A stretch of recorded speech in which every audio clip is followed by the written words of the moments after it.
Does he have it? Medeiros is going to get it. Medeiros They're going to toss it. They haven't got it. He's on the outside line, though, going into the fastest corner on the circuit. Surely this can't work.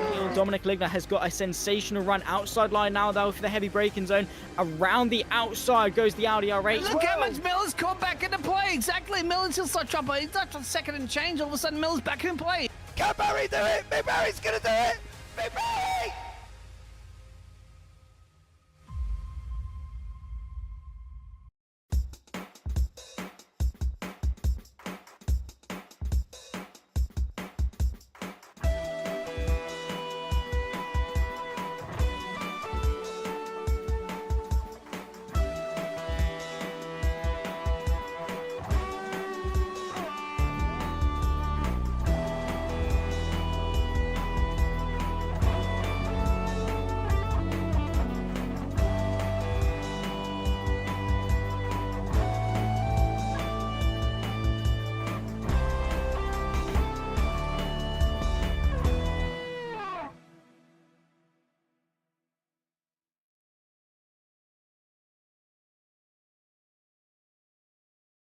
Good evening and welcome to the VWSC Historic Championship. Round 3 takes us to the Autodromo di Monza. That is Monza, just around about 30 miles away from the city of Milan. I am Tom Cairns in the commentary position.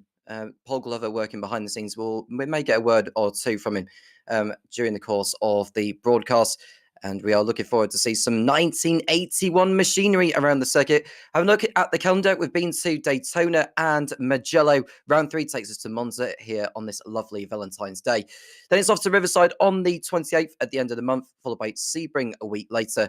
Then it's to Le Mans in April, Watkins Glen in July. So we've got a bit of a wait, actually, between those rounds. And it's off to Spa and Road America in August. Silverstone in September. Nürburgring in October, as well as Pegusa in Italy. Then it's back to Daytona again on the 14th of November, and it's rounding off the season at Mosport Park and Brands Hatch in December. That should be a fun season with there being so many classic circuits around. And we look at the circuit of Monza. We are using a previous configuration of the circuit. That's with the double chicane at the Rettifilo. That is in use for today. In case you're wondering why there is an orange section, that is basically if any incidents occur, the penalties will be more severe than if the incidents occur in the blue, just so that you know. 5.79 kilometers, and that is, and that will be for lap 1, just so that you know, because lap 1, as you well know, tends to have more incidents than in other laps. So that's where the bigger penalties will be punished, especially in the orange zone. Looking at the keys to the race, so drivers are made to be aware of the curbs. They are very high, given that we are in 1981, and the aim of the game is to be manageable with the fuel. 2 stops are expected, 120 litres of fuel, and which means we're expecting something like 0.795 to 0.833 litres of fuel per second being consumed during the course of the race. There's only one dry compound, as far as we know. There is the red, and of course the blue is reserved for wets. There has been some weather in the air, or perhaps some moisture being left on the circuit coming into this. So it's going to be quite an interesting race over the course of this one. 250 kilometres it will be. Will we see a race strategy involved? We shall see. We are in the closing stages of qualifying, or coming towards the end of it. I think I might have just finished qualifying, thinking of it. And judging by my understanding, I would just Dan Kirby has been topping the timing pages with a 1 minute 41.9, and it's Nicholas Kirsten in second place with 1 minute 44.4 as well. And Dan Herlock back again this season, looking to build on where he ended up. But so far this season, it's been Eduardo Beninca winning in Daytona in round 1, with Dan Herlock finishing in second place and Johnny Gutierrez in third position. And last time out at Mugello, which happened 2 weeks ago, Alessandro Smeraldi finished on top with Dan Herlock once again finishing in second position and Nicholas Kirsten in third place. Let's have a rundown on the championship scores as well, considering that we've done 2 rounds so far. Looking at the GR5 SP2L class, Dan Herlock is at the top of the table with 38 points to his name. And it's Eduardo Beninca in second position, 1 point behind on 37, with Alessandro Smeraldi, who won at Mugello recently, is in third on 36. Johnny Gutierrez in fourth on 33. Then it's Nicholas Kirsten and Timon Suvic with 29 points each, with Wouter de Bruyn in seventh position on 27. Then we've got Magnus Dahlgren on 26. Oliver Day in ninth on 22, who's tied with Mike Bell. That is Ali Kayolazzi in 11th place on 16, with Bradley Sellers in 12th on 13, with Gilles Alon in 13 with 9. Ben Kesby and Tom Lane are yet to get off the mark. In the team standings, Scuderia Brigitte Bardo Ferrari 512 BBLM are at the top with 73 points. That's Smirali and Beninka who are competing for that team. In second place is Smile Power Racing BMW M1 Group 5, who are 13 points off the top. And then it's ME Racing Ferrari 512 BBLM in third place with 55. They're 18 points off the top. And it's Bad Day Racing Ford Sax Speed Mustang in fourth place. That's with Johnny Gutierrez and Jules Lalonde in fourth position there on 42. Followed by Retro Monsters Ford Sax Speed Mustang in fifth, with Wouter de Bruyn and Bradley Sellers there with 40 points to the team's name so far. Let's have a look at the 2L AM class. John Uyan is at the top with 20 points.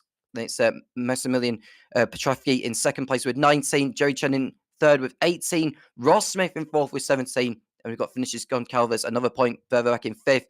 Likewise with Daryl Kruger in sixth. And Steve Carman in seventh place on 14 points. So just 6 points separating those 7 drivers.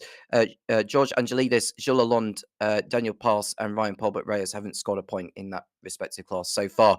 In the teams, MP Tuning Porsche 935K3 are at the top with 34 points. It's Tic Tac Toe Motorsports BMW M1 Group 5 in second place with 33, with SGS Club Italia Ferrari 512 BBLM in third place with 20, followed by Flying Kiwi Racing Porsche 935K3 in fourth with 18 points. Not too bad so far.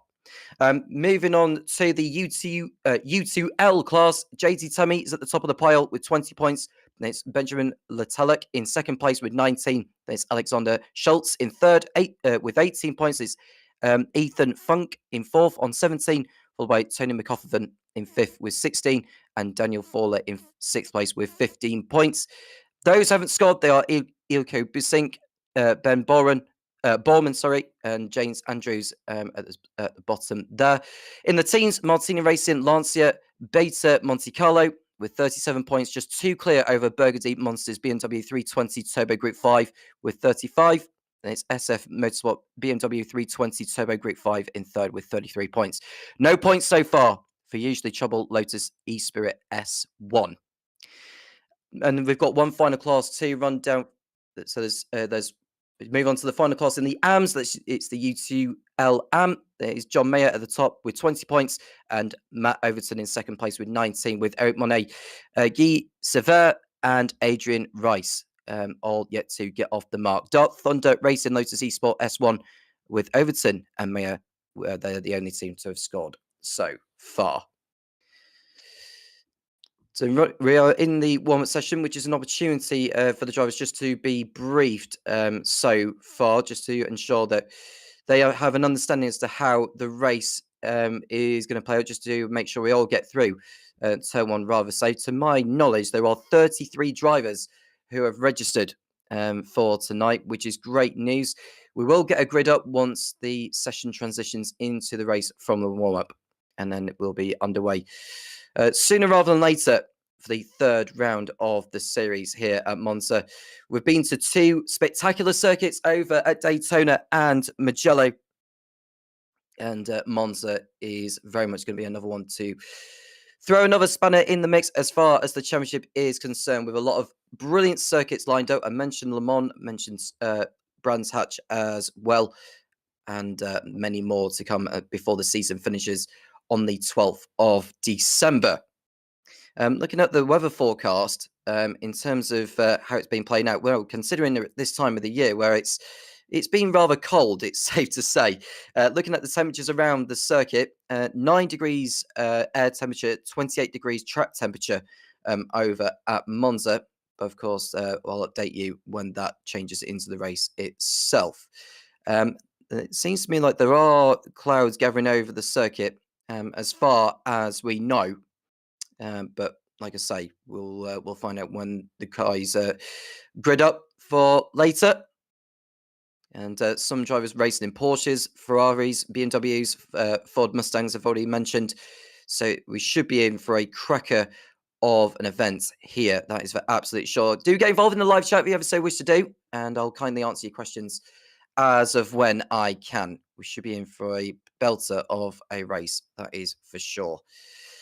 But here we are, round 3 of the season. The modern championship had already gone away, likewise for the historics. And how will the drivers fare around this gorgeous circuit of Monza? Home of the Formula One Italian Grand Prix, of course.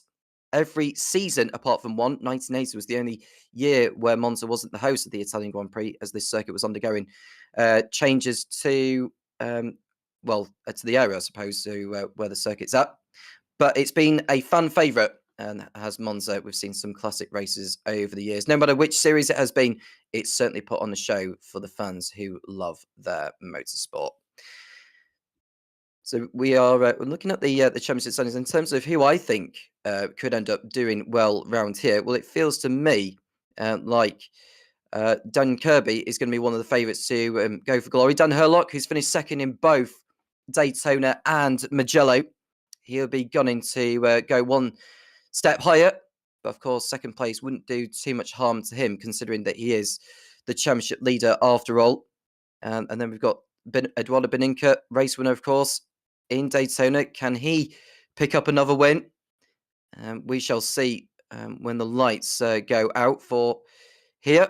In terms of how many laps we expect here, I'd probably say it's around about 45 laps, working it out with 250 kilometers of an event here. But either way, whether we get pit stops or not, I'm sure we have pit stops anyway, but we should be in for a fantastic race here anyhow. I think we'll see some on-track battles that will go right to the very end. It's going to be a close one, no matter which class we are focusing on. It should be absolutely wonderful to ensure we get some quality racing out there. So in terms of what happened last time at Mugello, I mentioned that Smeraldi, Herlock and Kirsten made up the top 3. In terms of the other drivers who did well in their own classes, John Uyan won out in the AMs, in the 2L SP GR5 AM class. He did very, very well. JT Tammy came out on top in the U2L class as well. He finished P7 overall, which was a great effort by him. And we look at the other class in the field, that is the 2L2, that is George Angelidis, who did rather well on that occasion.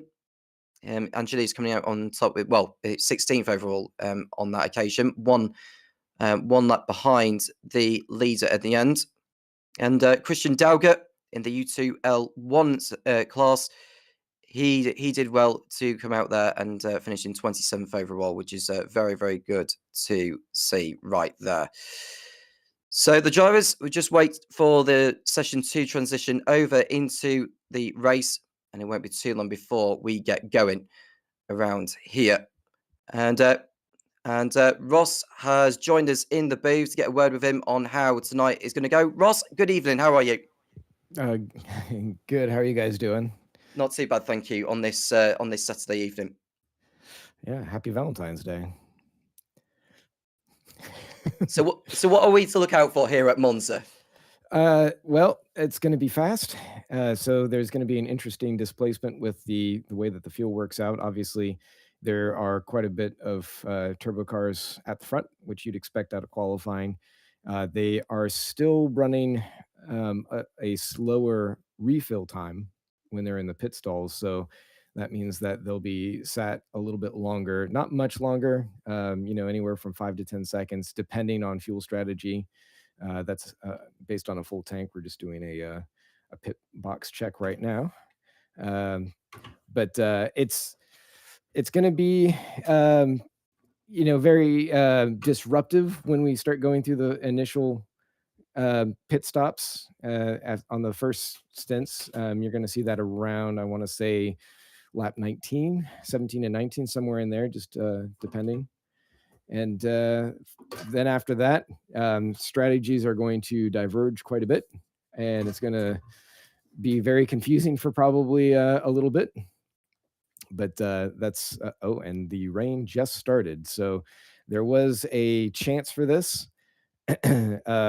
It's low opportunity for rain, but obviously here we are. Even at 5%, kind of coming down, it can still get the track kind of wet. We found that slicks can work up to a point, especially if there's a dry line, but just depending, it can get wild. So I don't expect there to be much rain during the race, but there's still a bunch in the area around Monza. So yeah, I can't tell you what's going to happen here. It's going to be wild. Well, what I was going to say was, if it's going to be damp at the beginning, how quick are we expecting for the track to dry out, and how quickly are these wet tires going to really basically be chewed? Because I'd imagine they're going to fall quite quickly around here at Monza. It's a complicated answer just because it depends on the amount of rain. I mean, if we see pretty steady, it can be, not very, like, you may not even need rain tires. You might be able to run on slicks, which at the start here, just depending on how some of this warm up goes, we might see a lot of people stay on the slicks and just hope that they can keep going and keep a dry line up. But if it starts coming down more significantly, especially if you're out there fighting with people, they're really slowing you down. You try going offline, and it can send you right into the wall. If you're not ready to take on that kind of risk, then it might be worth coming in. But it's going to be 40 seconds to change those tires out, so it's really hard to say for that. You want to try and be on your slicks as long as you possibly can, and it certainly, I'm going to guess the first pit stop, you're going to see some strategies switch up there. You might have people who try and start on rain tires. I don't know why they would necessarily, unless it starts getting pretty wet here while we're sitting and not going out and drying the track out. But I'm going to guess a lot of people are going to want to be on slicks if they can. I'm getting pushed here by Steve Carmen. I don't know if he's behind me or what he's trying to do, but anyway, sorry, a little bit distracted here. It's all right. I mean, we've got a bit of time before the race begins. I was just curious as to whether being on the slicks or being on the wets is the best way to go about Monza. Because if you start on the wrong tires and you're having to pit in, how much time are you losing in the pits? 40 seconds probably. That's a lot, isn't it? Yeah. For a race like this, it's I mean, if you get the strategy wrong, it will send you to the end. But if assuming that strategies work out and things aren't out of sorts, then the main thing that drivers have to look out for is the curbs, mostly through the for the first chicanes, because the backside of those curbs are deadly, and they can very quickly stop a car and throw them right into a line that's right behind them. So it's very problematic for anybody who's right behind, so drivers have to keep their eyes open for that, especially with the rain. I mean, it's going to be chaos, I want to say, for the opening stint. And then after that, it's just going to be who can survive around here the most, who's got the best strategy in terms of fuel saving, if they've been able to hold on to their tires, if they haven't had to change them out. And of course, the ever looming engine life. So anyone who's abused their engines, maybe running more turbo, anyone who's just been creeping over that rev limit, missing shifts, that can come back to bite you just before the end. I mean, looking at the manufacturers we've got here, then, who do you reckon is expected to really thrive here? Are we looking at Porsches? Are we looking at Ferraris? Are we looking at BMWs? What's your assessment? So in the 2-liter class, I would say that the Porsche is favored just because of that turbo, but it's a mixed bag. I mean, I wouldn't count the Mustang out. They're the other turbo car, and certainly if any of them are falling behind or the fuel differential ends up getting to them, then the Ferraris are going to be right there. If it stays a little bit wet here, I think the BMWs are going to have a real good shot at staying up with them. And then in the under 2-liter, I feel like the Lancia is probably in a really good spot. It seems to be fairly stable around here. But the 320s, the BMWs, are pretty strong, and those are two turbos. But if you've been watching how Ben Borman and Becky Ely have been driving this Spree, that is a very quick car. So if they are able to run error-free throughout the race, they're going to be a serious threat to all the drivers in the field. I see. And I'm sure I think we'll be in for an intriguing event here, with there being so many different manufacturers involved, many drivers determined to make their way up the order in the standings. Ross, it's been good to speak to you. Best of luck tonight, and we'll have a chat after the race and see how you get on. Hopefully you're chatting with me because I've done so well, but I guess we'll see.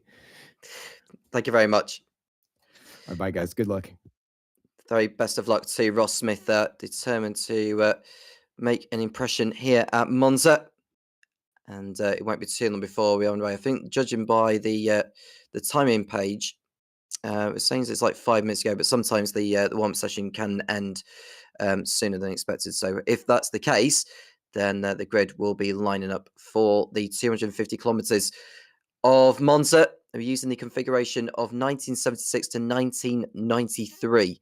That includes the double chicane around the course. And of course, the curbs are very, very high here at Monza. So the drivers will just need to be on their toes. They're very easy, as far as handling is concerned, to really lose these cars when you ride over the curbs.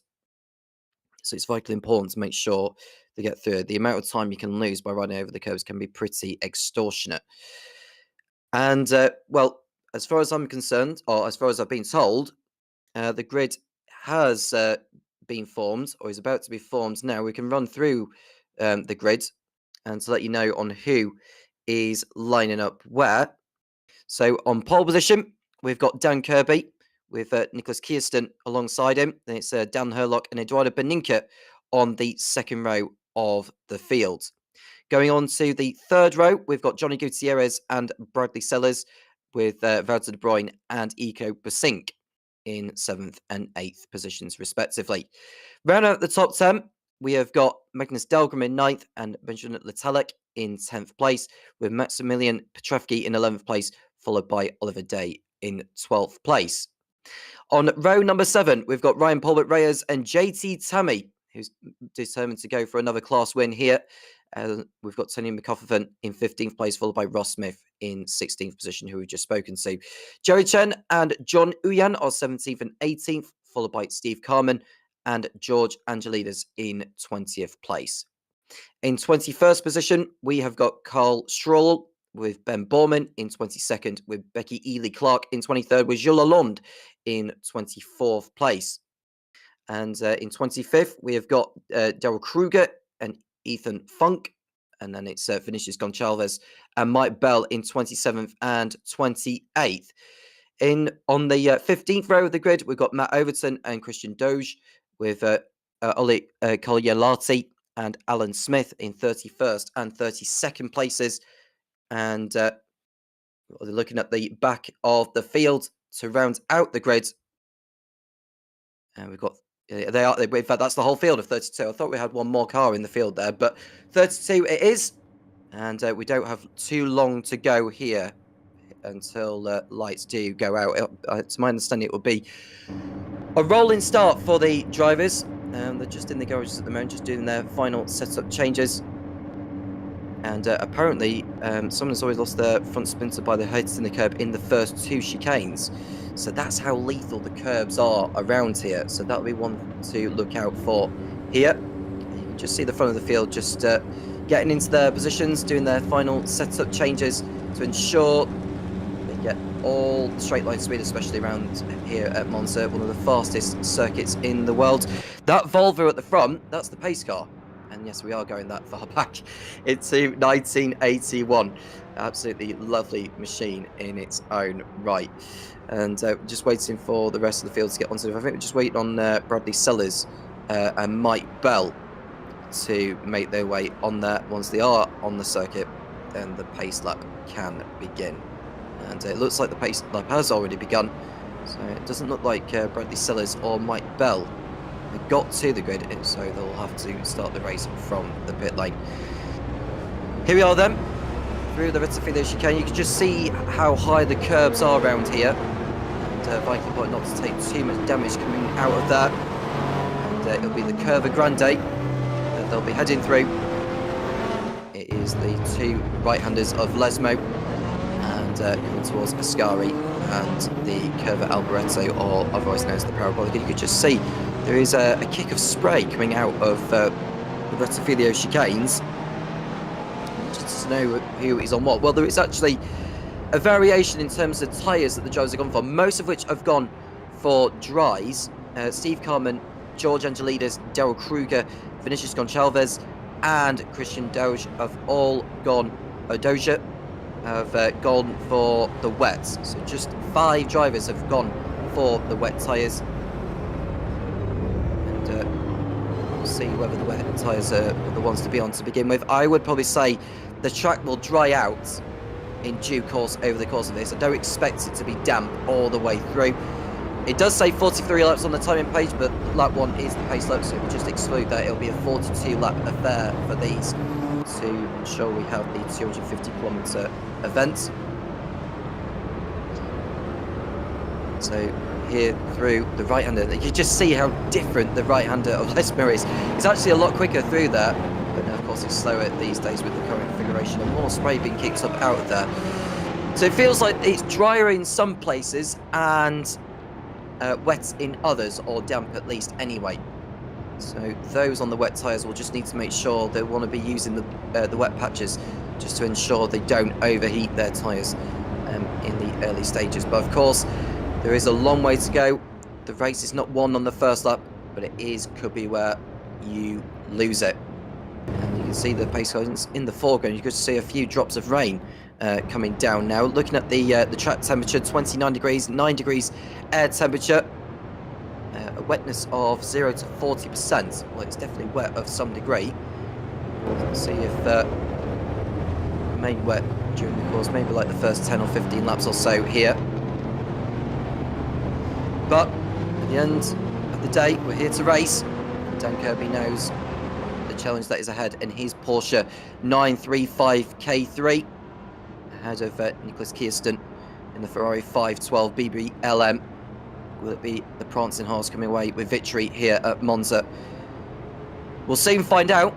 The pace car will peel off into the pit lane, and it'll be 42 laps of action here at the Temple of Speed, home of the Formula 1 Italian Grand Prix. But for now, it's the machinery of 1981 to take to the stage and find out who will come out on top. It was Eduardo Beninca at Daytona. It was Alessandro Smeraldi at Mugello. Who will it be here at Monza? We shall see as the safety car goes into the pit lane, and the drivers will wait patiently for the lights to go green, and that'll be the clear for them to race. And in the Porsche is Dan Kirby, in the Ferrari is Nicholas Kirsten, and it's Dan Herlock in the BMW, and we are underway. You can just see Dan Kirby pulling clear over Herlock, who's got the jump on Kirsten at the start. He's into second place briefly, but it could all change by the time they get to the Rettifilio chicane, and it's Kirby who takes out the early lead. And see drivers going through the chicane there. That looked like Kirsten, who just went through the first part of it, but rejoined. And you can see how easy it is to slide. That's where some of the damp patches are. Most of these are on dry tyres, remember. I mentioned 5 drivers who are on wet. The highest of those on the wet tyres, that is Daryl Kruger, who's running in 21st position. No dramas for him yet. There is a yellow flag in sector 1. That's gone away quite quickly.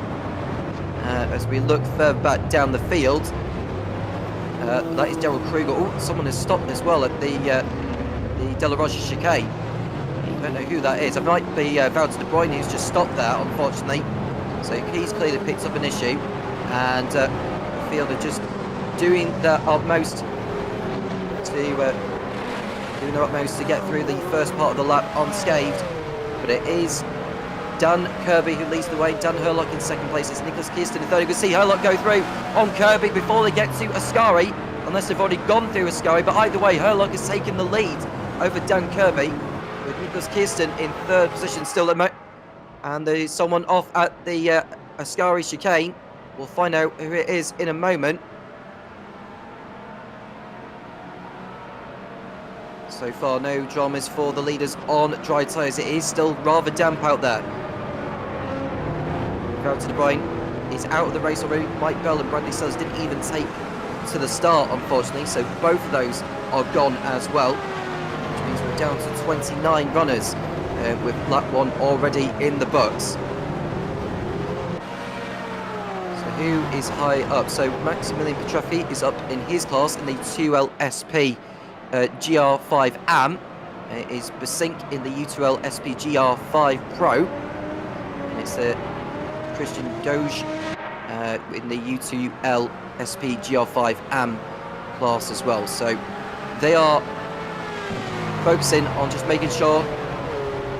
I've just been told that Kruger is off the circuit as well. So Kruger with a lot of work to do after being on the wets, if you remember. So he's beginning to struggle to find grip around the circuit, especially. It's still raining as well around the circuit. So I think whilst the rain is coming down, the track is still, the cars are still dispersing the water. You can just see that's Herlock and Kirby going through the second part of Lesmo, and Kirby had to slam on the brakes to ensure he didn't run into Herlock. And Kirsten, in third position, is on the tail of him on the run-up towards the Scari. Eduardo Beninca in fourth place, Magnus Dahlgren in fifth, and it's Johnny Gutierrez in sixth position, not too far back. Gutierrez just over a second off Dahlgren at this point.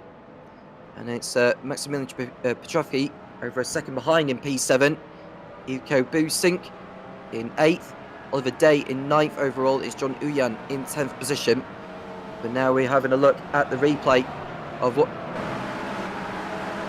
This is Nicholas Kirsten going through the first chicane. He got very close to Dan Herlock. And he slammed on the brakes and knew he wasn't going to make the corner. So he had to go through the gravel trap at the first part of Rettifilio. Back to live images, and Herlock is in the lead now over Kirby, but that could change in an instant at any time. Kirsten just keeping them in sight, likewise for Beninca. And Field just in simply just looking to settle in. Further back, we're looking in the U2L SPGR5 AM class. That is Benjamin Letalic and Becky Ely Clark fighting over second place in that respective category. You can just see someone having a quick slide coming out of there. That looked like that. I wonder if it was Ross Smith who was in front of it, because Letalic and Ely Clark are behind Ross Smith. Here is Ross Smith, who is just meticulously making his way through the...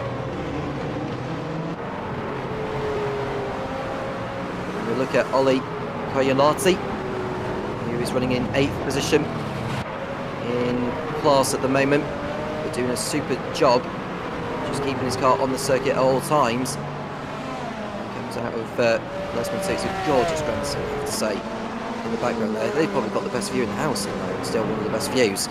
But Benjamin Letalic is in front of Becky Ely Clark at the moment. Ely Clark continuing her impressive start to the season, and got a yellow flag in set to 2. We'll find out shortly what has triggered that. We understand it might be Carl Stroll who's tumbling down the order. Actually, he's just fallen behind Vinicius Goncalves as well, so it may have been him that brought that brief yellow flag out. Down the back straight towards the Parabolica, and Ely Clark has gone through. He's got a nose in front of Benjamin Letalic now. The second place in class. Good move from Becky, making her move up the order. Oh, and that's a car who has spun on the curb there. It might be Ross Smith. Yeah, he's tumbling down the order as well. Yeah, so he's just fallen behind Alan Smith now, as Ross Smith. And it's Tony McCoffin who's on the tail of him as they go down the pit straight. And behind Tony McCoffin is JT Tammy. A very spicy battle raging here towards the Rettifilio chicane, and that's someone that looked like Kirsten, who just went through the first chicane there. I might be wrong, but that just tells you how tricky it is round here at Monza. That's the thing, if you know you're not going to make the corner, do not ride over the curb, because that is expected to cause some form of damage, and just go through the gravel. We'll find out exactly who it is, and we look at Ross Smith, I think, who's just coming back through. He's fighting it out with Alan Smith, who's in front of him at the moment, but he's got Benjamin Letalic on his tail and Tony McCoffin.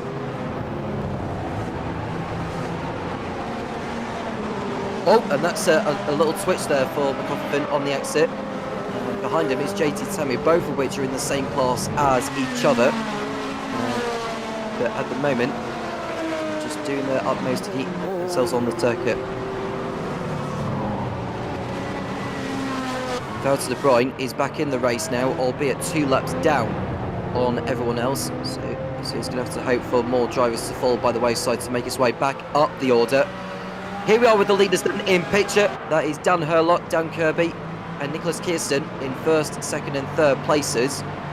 We've got a driver tumbling down the order a little bit now. We'll find out more on who that is. Meanwhile, we've got a replay to show you. I think there's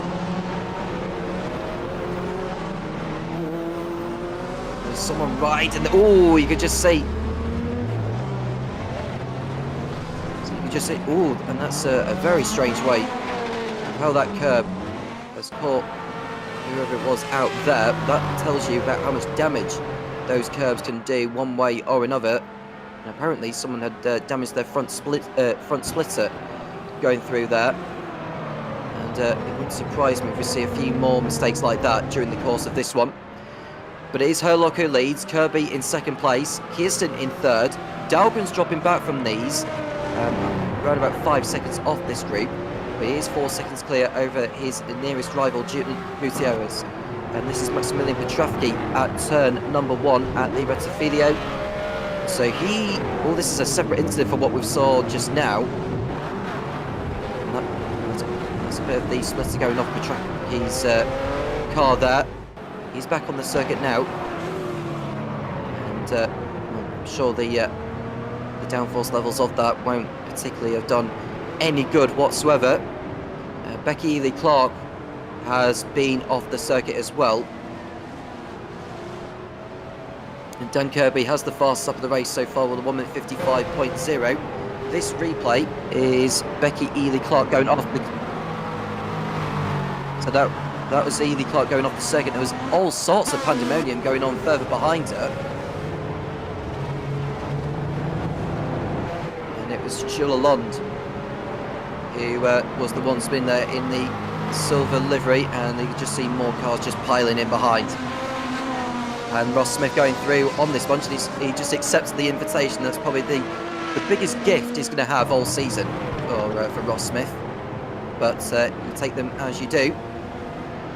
Meanwhile, these three haven't put a foot wrong since the start. You can just see Kirby getting on the curb so heavily out of the second part, and the rain is still teeing down at the moment. I have to say, there's more rain coming down than we first thought. We thought it was going to be drying out before the race had started, but that tells you pretty much on how much the drivers are struggling. This is over at turn 1. This is one of the Mustangs going through here. Is that Tony McCall? Oh, dearie me, and everyone's having to take evasive action. That's Benjamin Letalic, who you can see in that green number 10 going through turn number 1. So that's not doing any good whatsoever. And there was another car that spun behind him, which I didn't pick up on who that was. But the conditions are getting worse at the moment. The drivers need to think about how to consume fuel, because I'd imagine they'll be consuming less fuel compared to how they anticipated for a dry race, I suppose. But there we see Kirby in second place. The darker red car behind him is Nicholas Kirsten in third position. Herlock is beginning to pull away now 1.1 seconds clear. And we see further down the field Tony McCoffin and Alan Smith fighting over fourth place in class. So they are in a battle of their own, these two. McCoffin in the green car, Alan Smith in the black and red one. Coming through, there's a car running wider on the exit of the first part of Lesmo further back. That must have been Jules Lalonde, I think, again. So Lalonde is continuing to struggle at the moment in this race. He's so far off his counterparts in his own class. The nearest one ahead of him is Eduardo Beninca, who's dropped down to 8th position since we spoke about him. It looks like George Angelides has gone off the circuit as well, hence why he's down to 26th position. I think he was in 20th place at one point, was George. But here we are on the exit of Ascari. He slides, can't correct it. And as soon as he got on the curb, he couldn't do much more than just that. And he's just waiting for a gap in the traffic before he decides It's just rejoining now is George Angelidis, so that's him down the field there. And we're back to the battle between McCuffin and Smith in 4th and 5th places. Down the pit straight, so drivers complete their 5th half, and McCuffin spins. Oh, takes Smith with him. McCuffin and Smith come together. McCuffin lost it on the pit straight and collected the rear of Alan Smith. Smith rejoins, but surely McCuffin has taken a significant amount of damage as a consequence. We'll get a replay, and it looks like Benjamin Letalik has gone into the pit lane with damage. Does Smith run into I think he runs into him, actually. I think that's Smith going into McCuffin first. McCuffin hits in the Armco, and as he getting back onto the circuit, collected the left rear corner of Smith, who did very well not to take out anyone else. But their races have been heavily compromised. It just takes one error. It just takes one mistake for your race to just simply fall apart. And that's a car spinning as well on the exit. So that looks like Sheila Lond, who has spun again on the exit. We'll get more on that in a moment. Well, whilst we are seeing the conditions continue to deteriorate, Dan Kirby is still posting 1 minute 54s. The fastest lap time we've seen so far in this one is 1 minute 54.6. So Kirby is still able to cope with these conditions very, very well. Is now on the tail of Herlock for the lead. 9 seconds between Herlock in the lead and Dahlgren in 4th.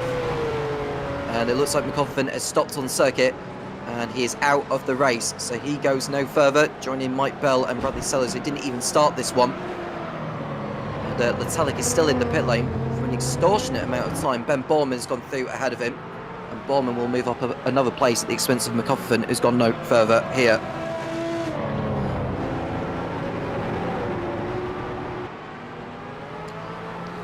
So here's a replay of McCuffin, we believe, just stopping on circuit after the contact he had. Yeah, the moment he attempted to go through the first part of Les Moe, he wasn't going to make it, so it was wise for him to just stop safely by the barrier.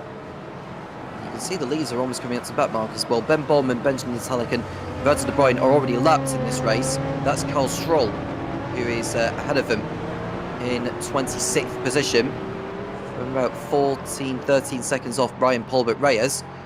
Here is another replay of JT Tammy going for a spin. I did say it was Sheila Lond earlier. I was incorrect with that. It is JT Tammy who had gone round. Everyone is spinning at the moment, apart from the leaders, of course. I don't think the leaders have put anything wrong, or put foot wrong all race so far. But looking at the class leaders, it is obviously Herlock in the lead. You can see in your picture. And it's Ilko Busink who's in the lead in the UTL SPGR5 class. And it's John Uyan, 11 seconds clear in the lead in the 2L SPGR5 AM class.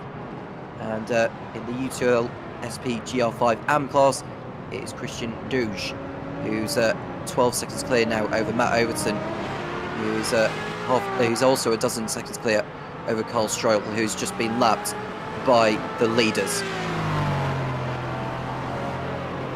So a lot has played out so far here at Monza, and it looks like Nicholas Kirsten's dropped back considerably now from the two Dans. This is Ben Borman going off at Ascari. That's Ben Borman there. That's him going wider in the blue car. I just wonder as well whether, with the amount of drivers missing the chicanes, whether there will be some penalties being given out later on.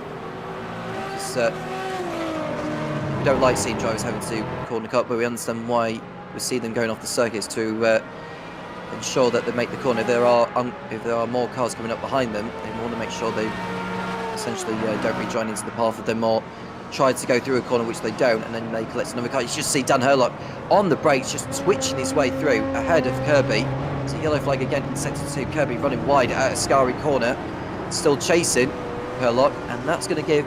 It's still going to give Nicholas Kirsten some encouragement to close in, and it looks like Magnus Dahlgren is the one that brought out the yellow flag, and he was running in 4th place. He was running in 4th position, was Dahlgren, before having his moment. We're going to see why.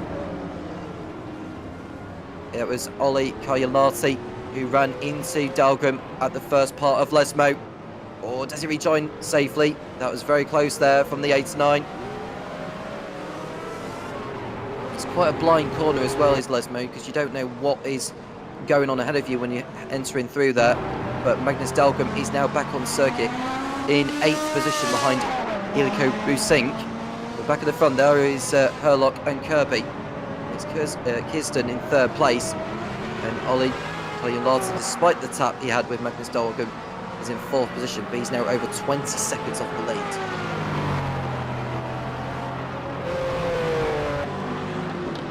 Looking on further down the field to see if there are any other battles raging.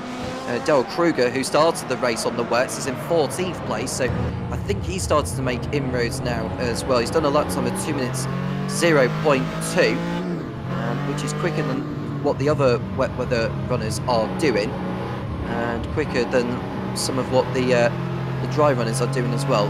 So he's just clearly playing the long game right now as we speak.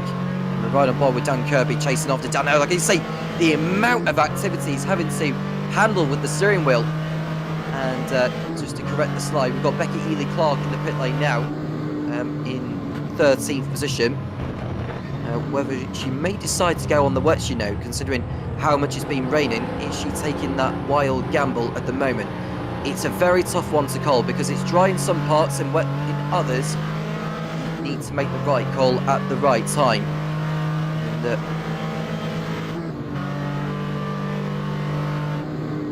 Elko Busink running in P7, punching above his weight right now. 4 seconds clear. And JT Tammy's run about 38 seconds behind Busink. That's almost like a pit stop, of which Busink has got in hand over Tammy. So this has been a very encouraging start to the race for Busink. Basically the dark horse of the race so far, because he is on the threshold of catching some of the 2L SPGR5 cars. And he's making the most of the conditions already.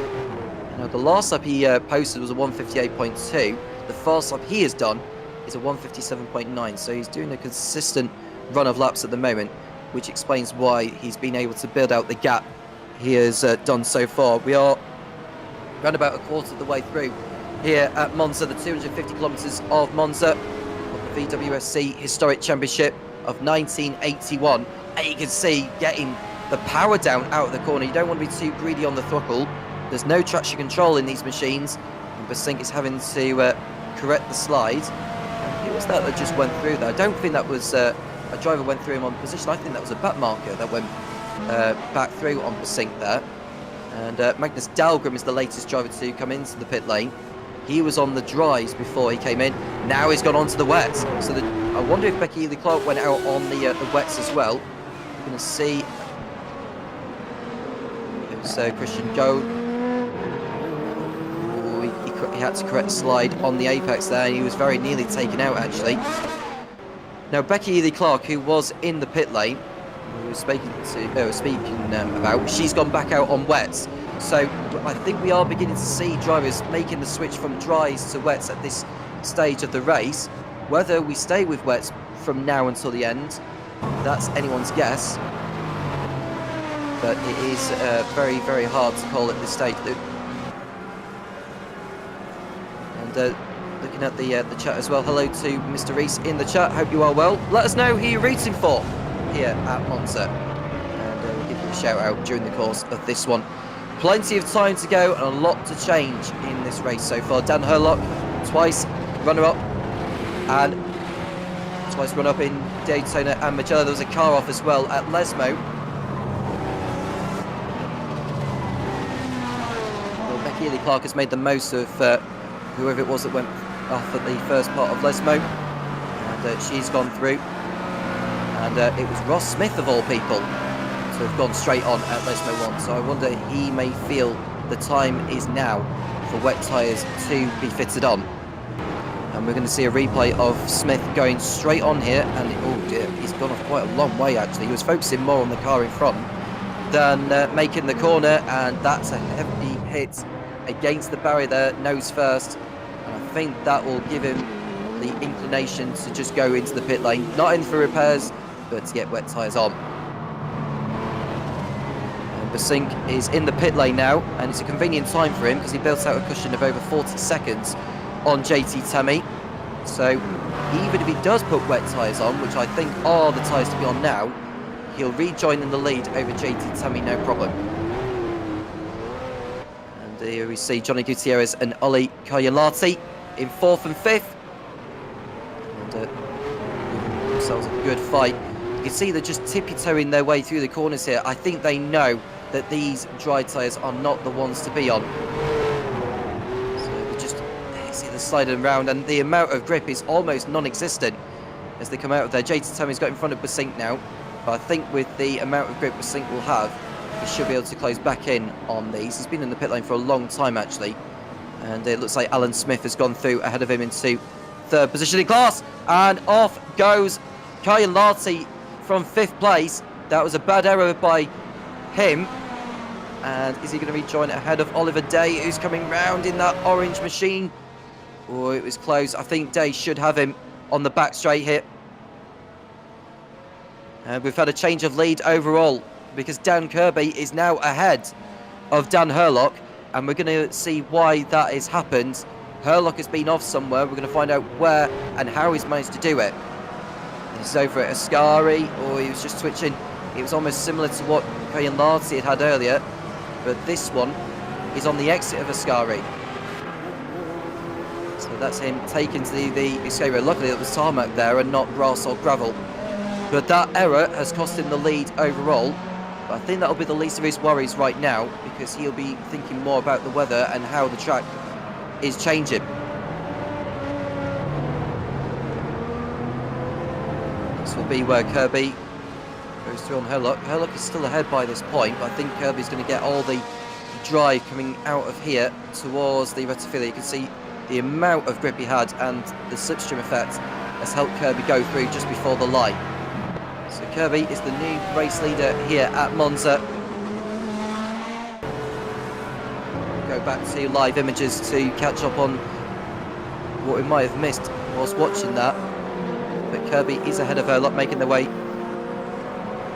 Kirby has gone through one of the back markers, as has Herlock, and we've got Ollie Kayalati, who's had another off, and this time it's for good. Out of the race goes Ollie Kayalati. It's been an eventful race, despite the fact that we've only had 12 laps of running. And we're going to see what has put the kibosh on his race here at Monza. He went over the curve, so that bit was fine. The second part, well, he was already losing it. Already losing it there, Kayalati. And he just decides to end it right there and then. So that's another retirement from this race. And we're looking at Kirby and Herlock again, still trying to make their way through back markers at the moment.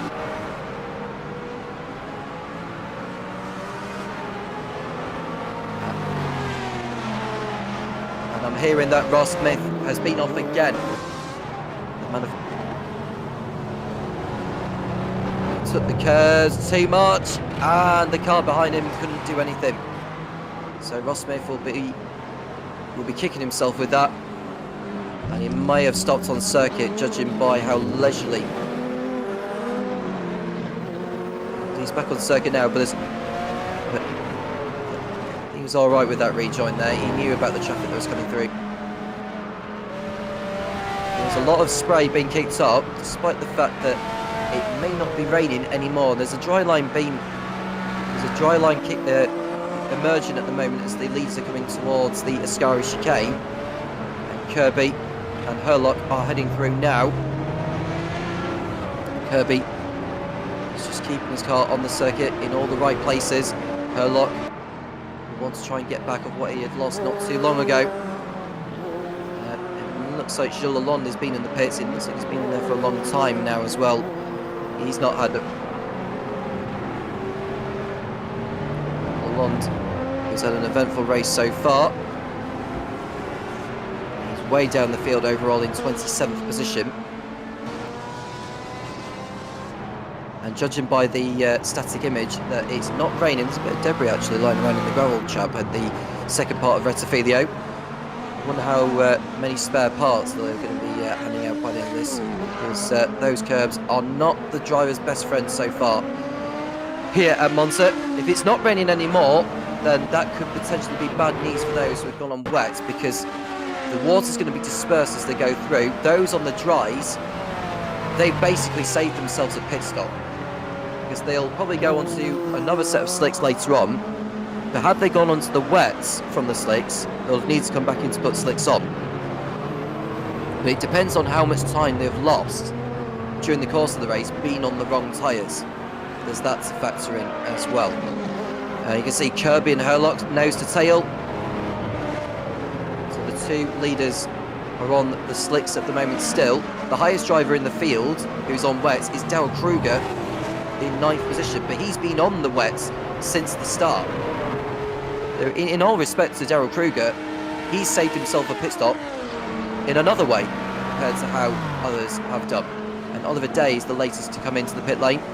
He was running in 5th place, I think, in class. Well, it might have been 4th, because he was in that battle with Ollie Coyolati before Coyolati had those 2 offs before finished his race on the spot. So we'll see more pit lane activity in due course. I'm just curious of what Day is going to go on here, because he was on the slicks just now. It looks like he's staying on the slicks. I think he's envisaged the fact that the rain has passed and the track is going to get dry.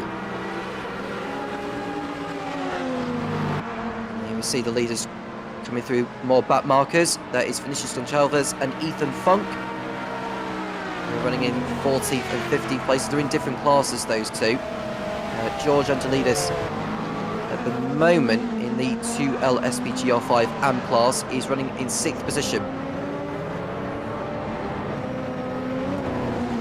This is the closest battle we've got for you. Having said that, well, I say battles because whilst these two are fighting for the lead, the two of which they're lapping are fighting for a position overall, but they are in different classes to each other. Nevertheless, it's a battle of any kind.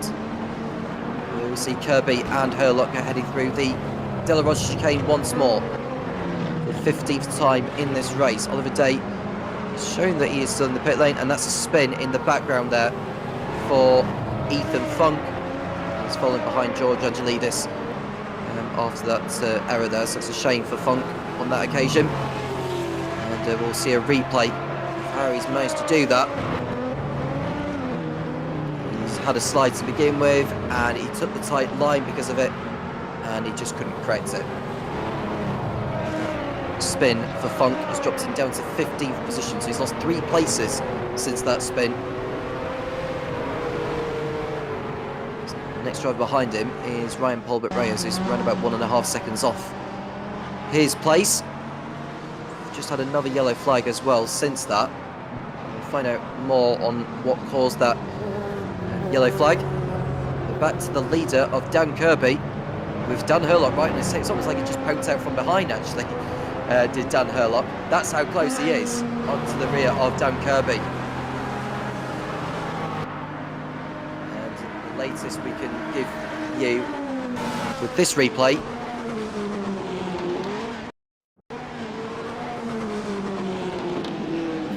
got a that is that's Johnny Gutierrez, who had the spin at De La Rocha, hitting the curb and causing damage, which will not help Gutierrez's handling one bit.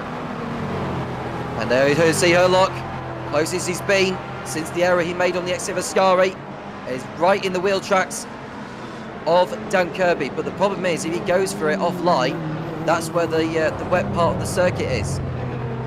So he's going to have to maybe wait until there is a better opportunity for him to just go for it here. Oh, you can see the back marker just about getting out of the way of the leaders there. That might have been John Chalvers who was getting out of the way at that point.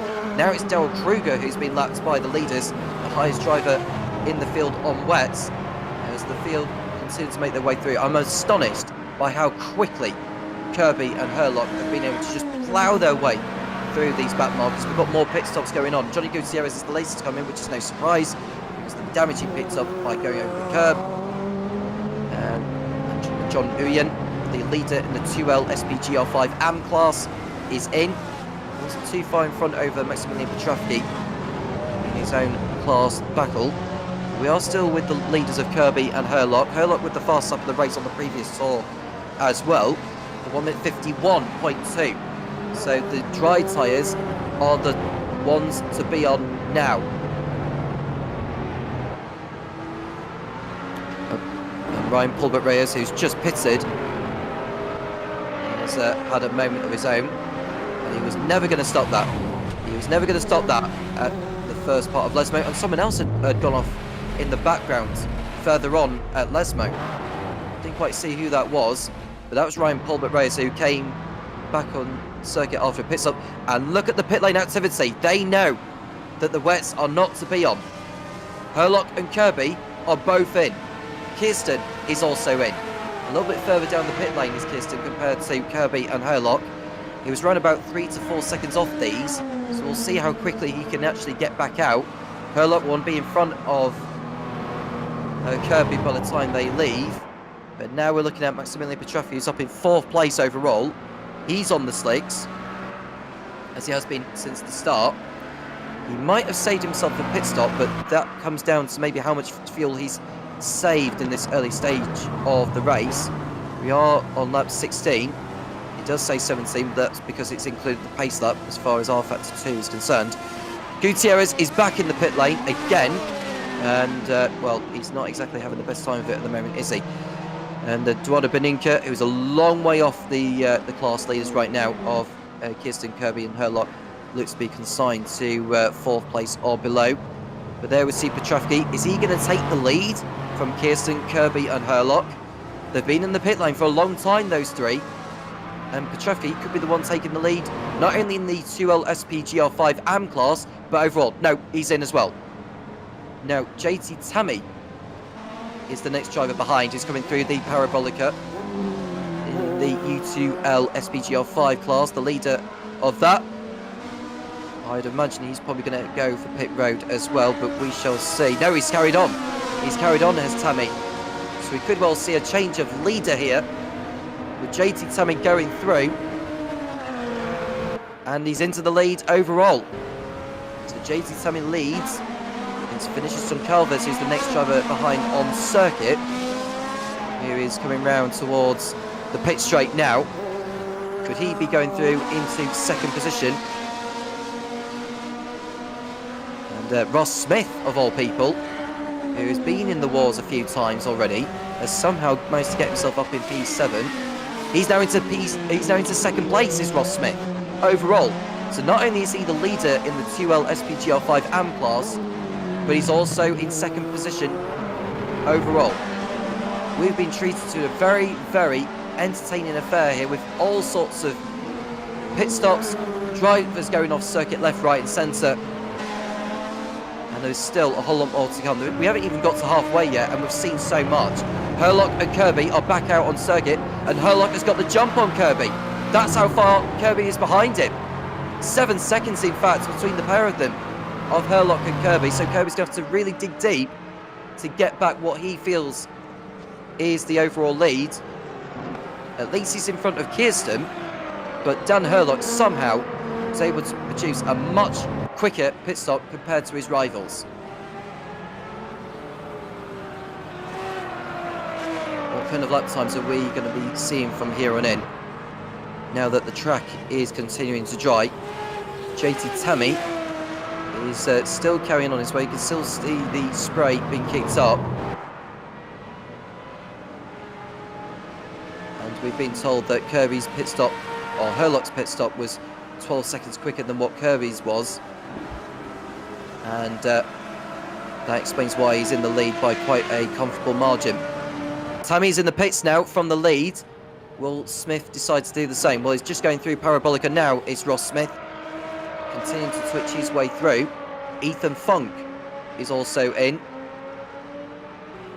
And will we see Ross Smith lead overall?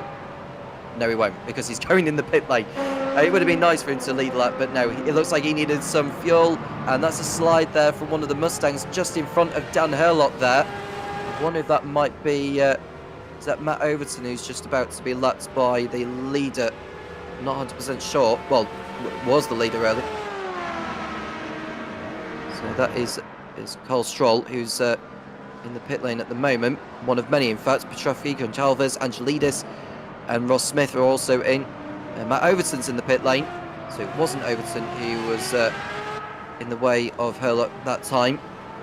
It was one of the other Mustangs who was staying out of the way. But Herlock is now back into the lead of the race here. That was Benjamin Letalik, who was the one just being lapped by the leader. But Kirby's getting the gap down already on Herlock. It was around about 7 seconds by the time they came out of the pit lane. It's now back down to 3.5. Further back, see, it's Kirsten in third, followed by a strong race actually is Kirsten. We did see him go through the chicane at the start, but remarkably he's been able to keep up with Herlock and Kirby throughout the whole of this, despite the circumstances.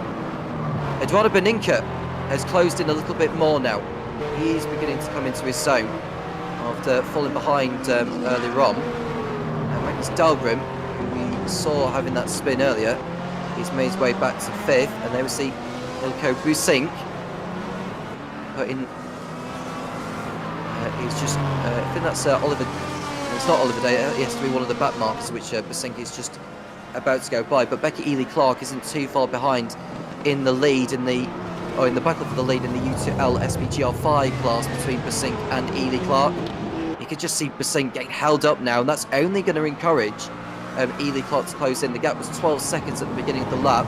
It is still 12 seconds at this moment in time, but if Busink continues to get held up by the back marker, then he's going to find it really difficult. You can just see he came off line, but the problem is it's wet offline. So he has to just lift off a little bit just to ensure he got through there safely. But you can just see he's dropped back, and this is losing Busink time. Johnny Gutierrez isn't too far off, but Johnny Gutierrez is in a different class to Busink anyway. There's a brief yellow flag in sector 3. We'll get more on that in a moment as to who brought that out. It wasn't a long yellow flag, in all honesty. Herlock's lead is 3.5 seconds, now 3 seconds. As you can see, the gap is coming down.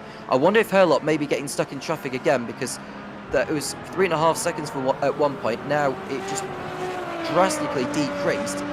You can see he's just continuing to manage the situation with his fuel, I suppose, because he needs to try and get to the end of the race. If you looked at the timing of when he came in, the target for him is to go to the end. It's going to be really tight, I think.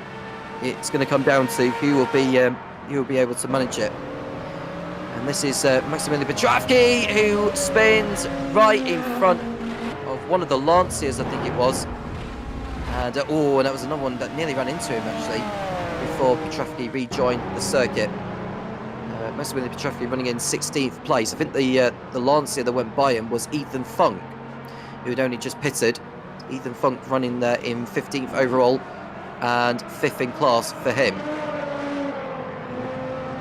We'll see. I don't think anyone's in the pits at the moment. Ben Baum has just come back out now. He's running in 25th position.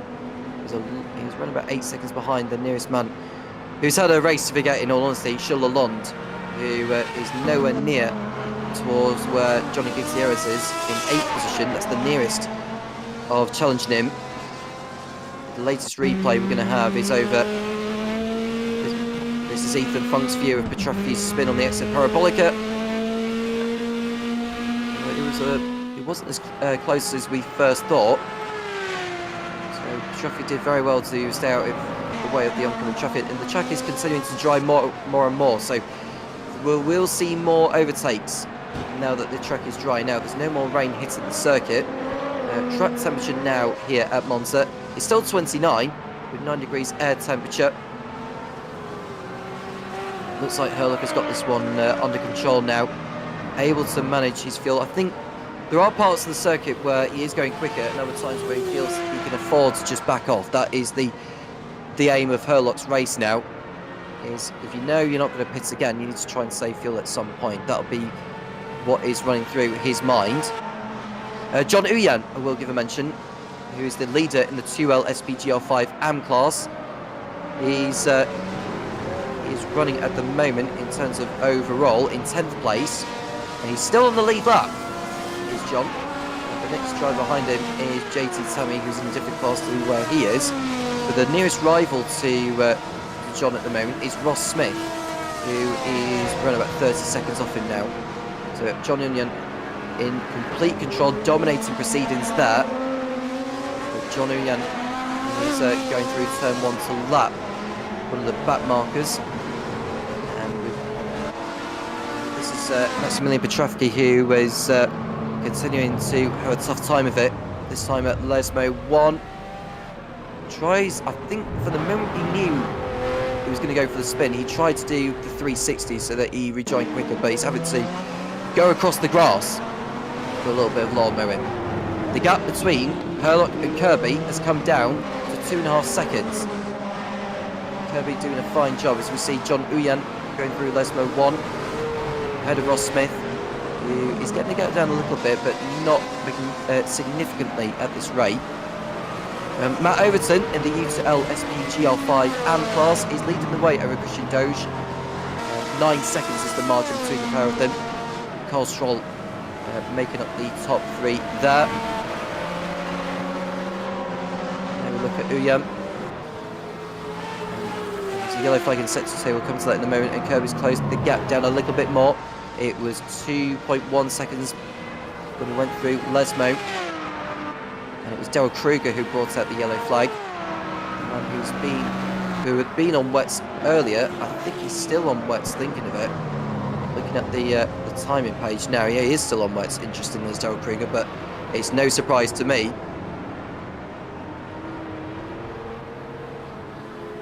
Petrovsky has been off again for the 3rd time in the spaces of many laps, actually. And Kruger has had enough of his own. And if I was Kruger, I'd just come into the pit lane and get the tyres changed, because the likelihood is that it's not going to rain again. And it's been that sort of race so far. Sometimes fortunes can change in it. Oh, and that's a car just spinning around when he gets at the last corner there, before Herlock and Kirby had gone by.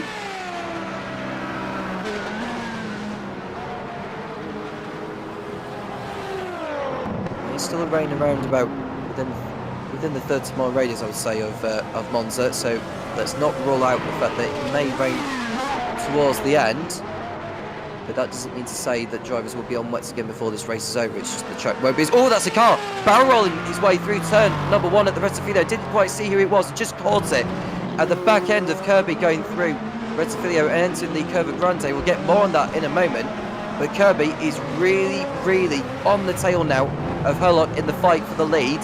And because Kirsten is also getting on with the job, he posted a 1 minute 48.2 not too long ago, and the last lap time he did was around about the same as what Kirby did, and considerably quicker than what Herlock had produced.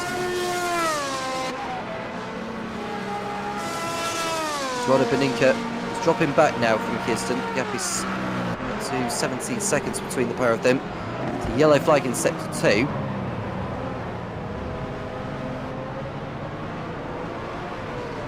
Oliver Day continues to keep his car on the circuit. Johnny Gutierrez has moved in front of Elko Busink for 7th place.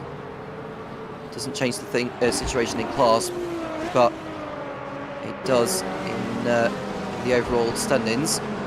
So Oliver Day will, Johnny Gutierrez will be wanting to close in on Oliver Day in the near future. Ilka Basing has got a couple of margin of 18 seconds over Becky Ely Clark, with JT coming around the top 3 in the U2L SPGR5 category. Now on lap 23 and into the second half of this one. There are the leaders. That is Kirby on the tail of Herlock. Slides. See the pressure being soaked up on him by Kirby, corner by corner. There are more back markers which they'll be heading through. I think that is someone that has already been lapped in this race before the likes of JT Tammy, the next driver who hasn't been lapped in this. These are approaching them very, very soon. They'll be coming at them at a rate of knots, judging by the pace at which they've been able to produce so far. Out of Lesmo 1, Lesmo 2. No mistake from Herlock at the moment. You can see Kirby losing all that time in the pit lane. He's been able to claw it back in the battle for the lead again. This is great stuff, and don't rule out Kirsten either, because he'll want these two to fight it out, which I think is inevitable. It's just, when does Kirby decide to go for it? Where is the best place, and when is the best time to make his move as they go through on one of the back markers just ahead of him? I wonder if that might have been Ben Borman. He's been lapped for the second time in this race. And just to let you know that there was that Daryl Kruger gone off the circuit? I don't know, but Christian Doge is in the pit lane now. Probably to switch from wets to slicks. I think he's... Well, no, he is on slicks. But either way, it's been that sort of race here at Monza, with drivers just continuing to struggle, some of them anyway, whereas the leaders have been absolutely giving it the roll. Fast up of the race from Nicholas Kirsten on the last lap, 1 minute 48.0, 2 seconds quicker than Kirby, and 1.7 nearly quicker than Dan Herlock.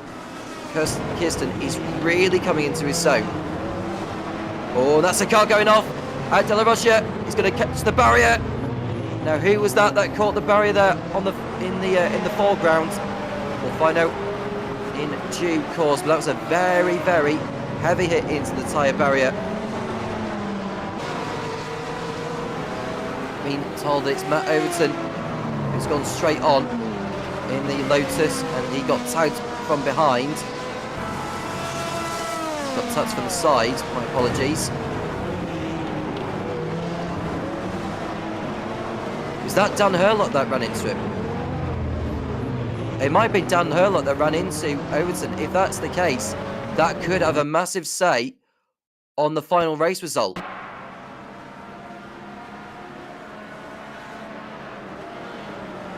Either way, you can see how many cars there are around the back straight towards Parabolic at the same time.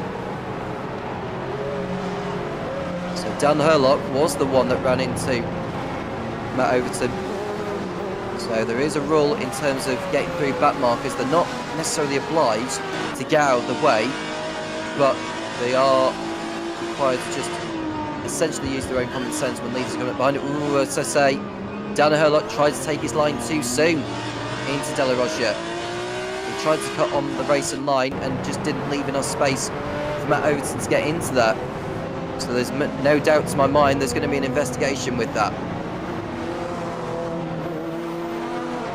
There we see Herlock and Kirby continuing to filter their way past the back markers. Is that Ross Smith that's just coming up to the lap now? I think it might well be. We'll get more on that in a moment.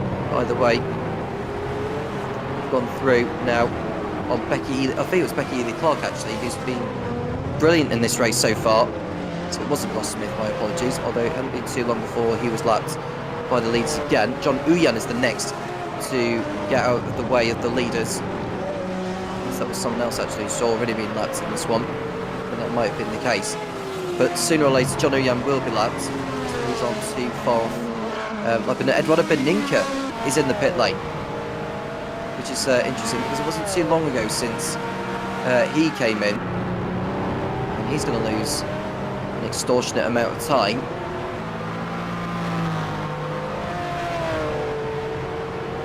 To our understanding, Magnus Dahlgren is still on wet tyres, which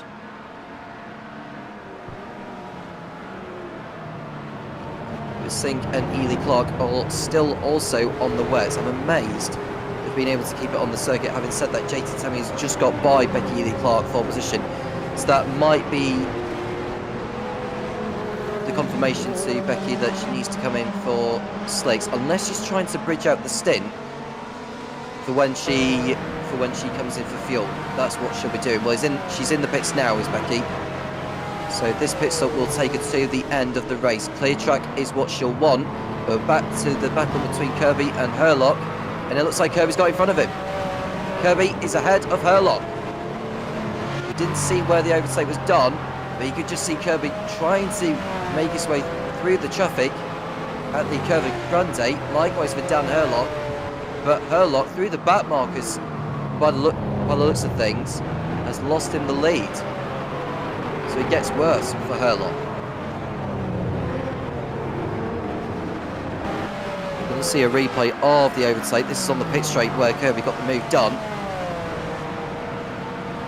Because Herlock, well, it almost looked like Kirby was allowed through there by Herlock, so it was nothing to do with the back markers at all.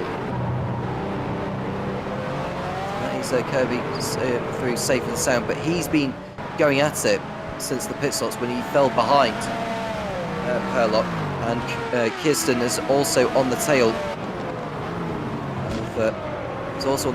of Herlock very, very soon now as well, because he's been setting fastest laps during the course of this latest stint. Magnus Dahlgren is now finally in the pit lane to go onto the slicks.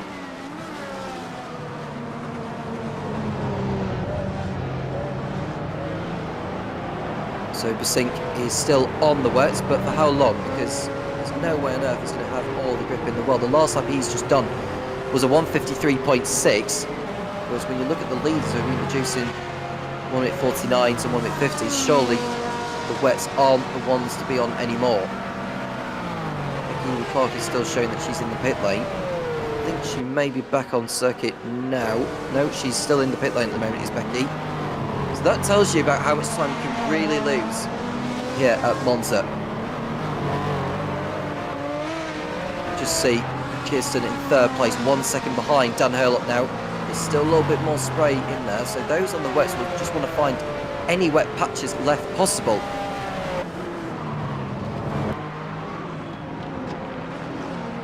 This is Ethan Funk, who's going to have a spin at the Della Rocha.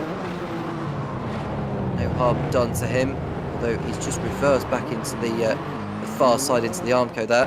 And Ollie, Kayan Larson that is joining chat, basically explaining about how lethal those curbs are. I agree more with you there, Ollie. It's really unfortunate. But best of luck at the next round, whichever one you'll be in next. But Herlock in second place, being chased by Nicholas Kirsten. The gap between the top three is less than 3 seconds. On lap 27, the leader coming round. We'll have 15 laps to go. Not too long left now. John Uyan continuing to lead the way in the 2L SP GL5 AM class, and 20 seconds clear over his nearest rival, that is Ross Smith. Magnus Dahlgren in the pit lane still. Becky Ely running 6th position in class right now. She's lost a lot of time in pit lane. Felton De Bruyne is also in pit lane, but he's a long way off the others anyway.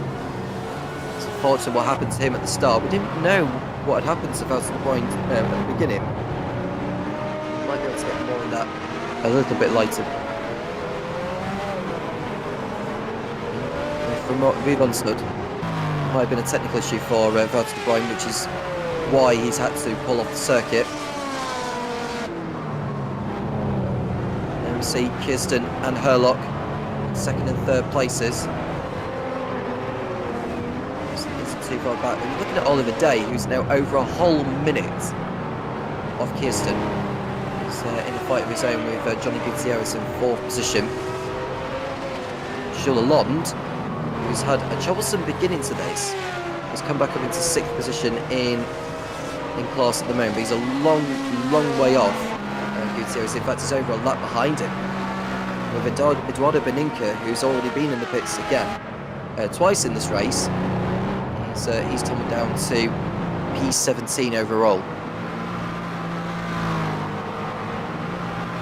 This has not been the best of races for Beninca by any means. You can just see Kirsten determined to just get the gap down a little bit more. The leaders are still coming up towards back markers. Basink is the next driver who hasn't been lapped yet. He's running in 6th place. He's doing a terrific job. He's run about 15 seconds off Johnny Gutierrez for position overall. Basink, I say that, has made his way into the pit lane, who had been on wets, and now is the time to be on the slicks.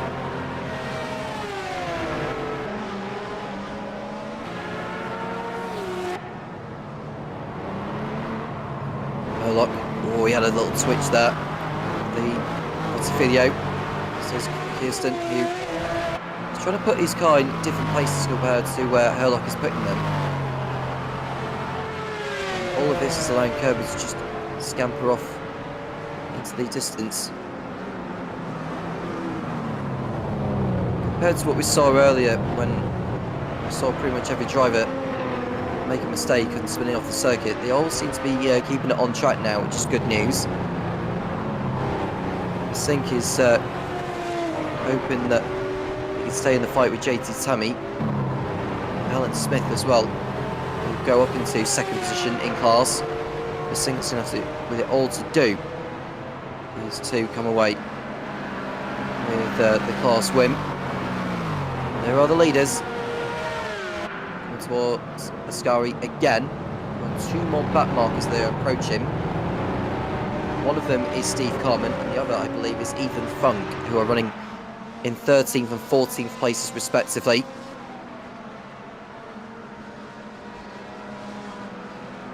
Alan Smith is now in front of Besink now, so Besink will need to get on with it here. We see Herlock and Kirsten coming out of the last corner again. And Kirsten decides to go for it at turn number 1. He might do exactly what Kirby did to Herlock when he just breezed on by, and that's exactly what he's doing here. So Herlock not fighting it. Not fighting it whatsoever. Dan Herlock on the approach to turn number 1. Kirsten on better tyres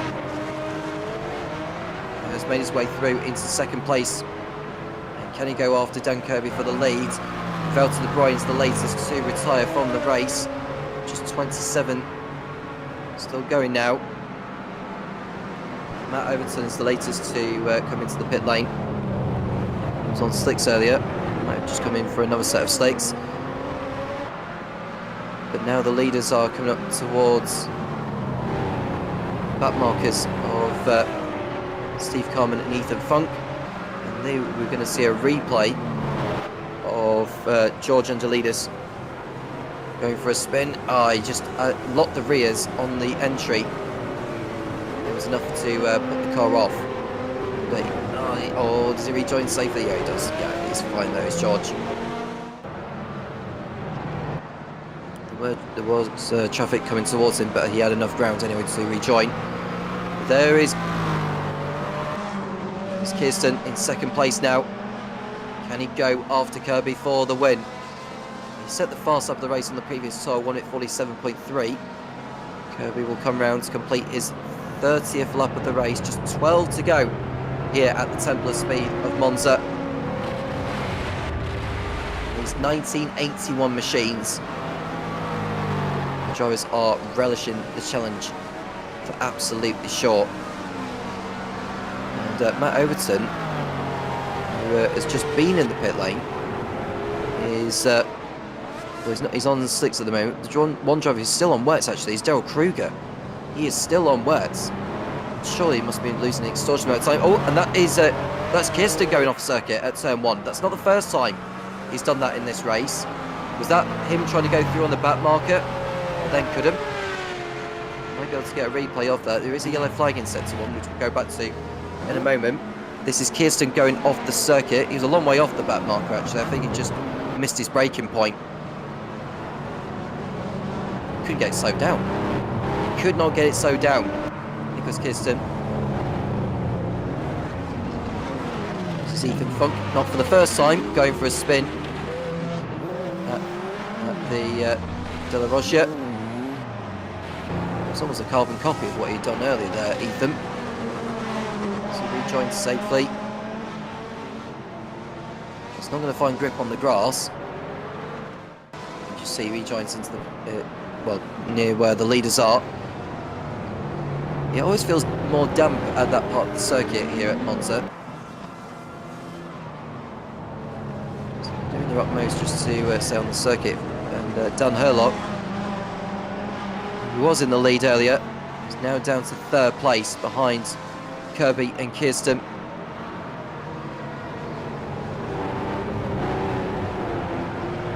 Gap between, well, I say Kirby and Kirsten are now fighting for the lead here because Kirsten's on the tail of Kirby.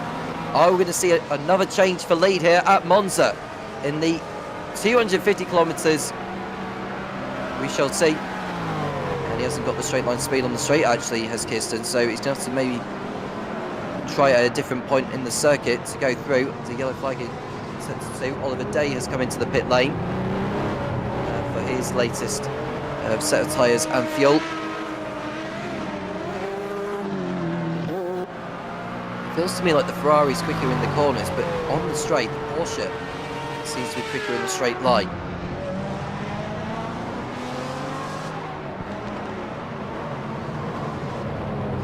Basink, who was running in the lead before pitting, when about half a dozen laps ago, is running in 5th place behind Ben Borman. So looking at the times he's doing now, because it wasn't too long before he came in. What I will say though, the far side of the race, Magnus Dahlgren with a 1 minute 46.8, who is beginning to come alive, although a little bit too late in terms of being towards the front. But this is a very encouraging pace he's been able to produce. He didn't do it on the last tour, he must have done it like the last one before that. But nevertheless, it is encouraging to say the least. But there we see Kirby and Kirsten. More pit lane activity. Jerry Chen is in. And Ross Smith is also in. JT Tammy has also come into the pit lane. Now we're going to see a replay of Ilko Basink go off the circuit into the barrier. That's not going to do him too good. That was a bad error there by Basink.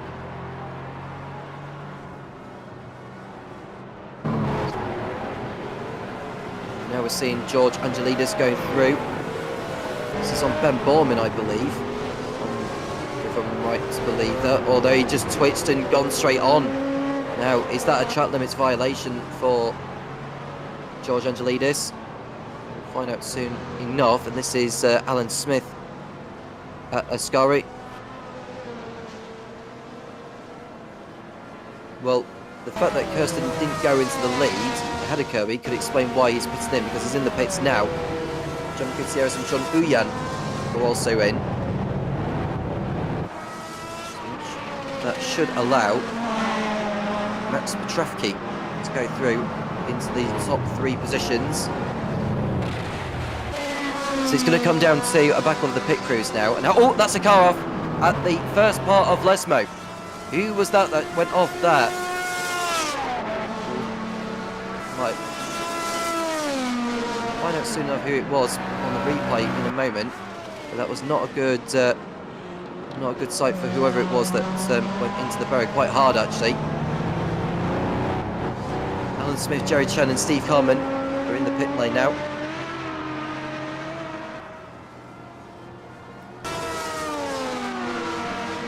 This is a terrible situation, actually, because we can see cars pitted in the boxes. Could this cause a hindrance?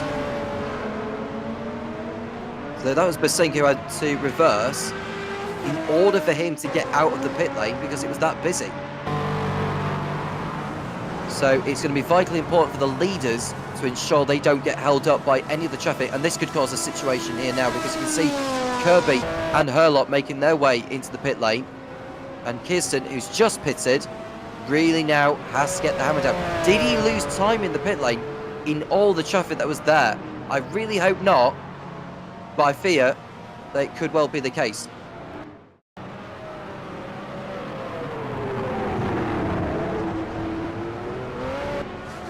There is Kirsten, who doesn't look like he was hindered in the pit lane earlier. Although that is Dan Kirby and Dan Herlock who we're looking at right now.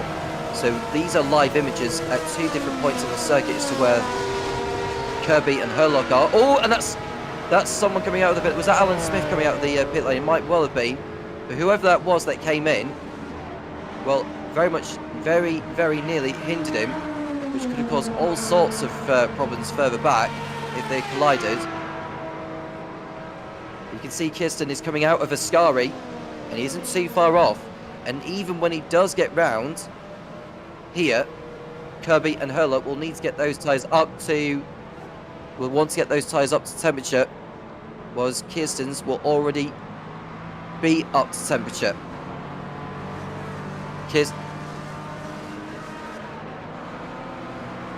Kirsten's pit stop was 93 seconds long. Herlock and Kirby. Kirby and Herlock's pit stops are considerably quicker than what Kirsten's does, but I think Kirsten is getting up to speed. And Kirsten's got him. So Kirsten is ahead of Kirby for second place, but Herlock has got the jump on both of them. So that quicker pit stop there for Herlock has got him in front of Dan Kirby for the lead. So the battle really is on with 9 laps remaining here at Monza.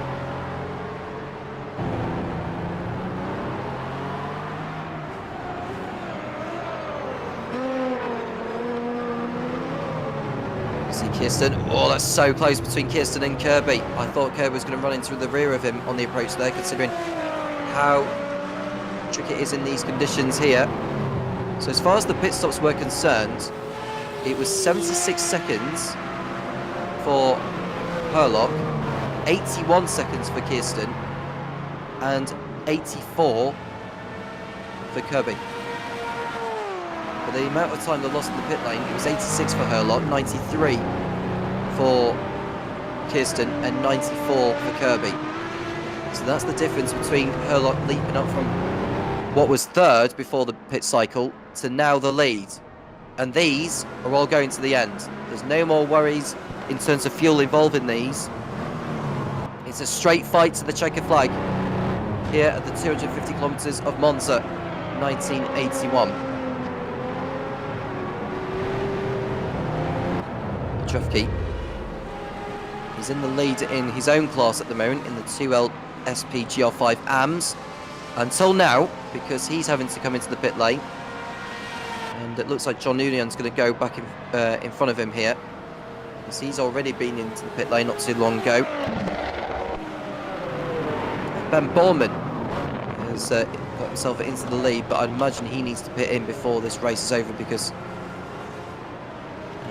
And we're seeing the timing tower change considerably. But there we see Ben Borman going well so far in this. He was towards the back end of the class a little bit earlier, but he's got himself involved in the fight. So far, overall, he's now up into 8th place, and it's Magnus Dahlgren who is continuing to make inroads at the moment. He's run about 8 seconds off Eduardo Beninca. He's going to go through ahead of Petrovsky. Overall, Dahlgren should do the same. And George Angelidis is the latest to come into pit lane. He's in 17th position. He's going to make his way down the order by the time he rejoins back onto the circuit. So through Ascari again. There we see Herlock, there we see Kirsten, who is not too far off him now. Herlock's victory is far from secure at the moment. As I mentioned before, he finished runner-up at Daytona, he finished runner-up at Mugello. Now, finishing second wouldn't be the worst result in the world. You know, finishing 3 second places to begin the season is fantastic. But it's the win that he wants, which will help in the long run in the championship for when it finishes in December. And Kirsten just wants to get his season very much up and running. Petrovsky is showing that he's still in the pit lane. I think he's left now, actually, is Petrovsky. Nearly a lap down on the leaders as he rejoins. He's already a lap down. This will be the second time he's been lapped. He's running in 12th position overall and 3rd in class. Becky Ely Clark, we spoke about earlier, she's running in 3rd in her own class of U2L SPGR5. And now we look at the leaders towards De La Rocha. There we see Herlock, Kirsten and Kirby. A little bit further back. The bottom right is showing Herlock that is focused on. What is shown on the bigger picture on the left is Kirby, who was in the lead earlier on. But now he's in a fight to just keep up with Kirsten and Herlock. Not so many laps left. I think there was a slide coming out of the Lesmo from Lucas Kirsten, which will give Kirby a little bit more of a confidence boost. 6 laps to go at the end of this one. You can see Herlock slide his way through Ascari, which is not ideal, and it's almost like he's drifting. And Kirsten, well, he's got Kirby for company now because Kirby is right on the tail of him. It's coming up to around about 1.5 seconds as they continue to make their way through traffic. They're the only leaders on the lead lap now, with Oliver Day laps in 4th position. Copa Sync has got the company behind. That is Benjamin Natalik. He's running in 21st position overall. And Ben Bowman was at the top of the pile in the U2L SPGL 5 class. Is having to make his way into the pit lane for a final splash and dash. JT Tummy is the new leader in the respective class, and off goes Kirby at turn 1. Dan Kirby going through the chicane. Someone else has done so in the background, but Kirby's mistake has cost him dear, and his battle with... We'll find out more what happened to Dan Kirby as to what caused him to go through the first chicane. The back marker could well have got in the way here. That was Petrovsky, who just pitted. He was able to let Kirby go. I think Kirby misses his braking point. Oh no, he doesn't. He caught the curb. He caught the curb, did Dan Kirby, and Petrovsky was just an innocent bystander. Nothing he could have done. That will, for sure, have caused damage to Kirby's car, and that's given Kirsten a little bit of breathing space to just go after Herlock now, because there's not a lot of time left in this. Around about 25 to 30 kilometres left, and Kirsten's got enough time, but he's running out of chances to make his move. And there he goes. He's going through on Herlock here on the pit straight, and Kirsten is through into the lead here, going through on the BMW. So that's the Ferrari through. Are we going to see Ferrari win out at Monza? Kirsten clearly hopes so, and Herlock will have to really, really fight back here. Has the fuel saving cost him dear, because I just wonder, being on old tyres by the looks of things, when he needed to come in for fuel, might just have cost him. Carl Stroll is the latest to come into the pit lane now in the U2L SPGR 5 AM series. He's a long way clear over Christian Doge anyway. It looks like Matt Overton's going to come out as the clear winner in that. Through go... I was going to say through go Kirsten and Herlock, but Herlock got held up, so he won't be too pleased with that. Whoever it is that's just got in the way, it might have been Jerry Chen. He's the latest to get out of the way, and Herlock was reluctant to just go through the wet patch, which won't do his tyres any good. And John Uyan, who won in his class at Mugello last time out, is on course for victory. He's only 10 seconds over Smith behind him. And in the U2L SPGR 5 class, JT Tummy also won in Mugello, and he's comfortably clear over Becky Ely-Clark, who's got back into 2nd place. So hats off to Becky, getting up that high in the field. And Ben Borman following his latest pit stop.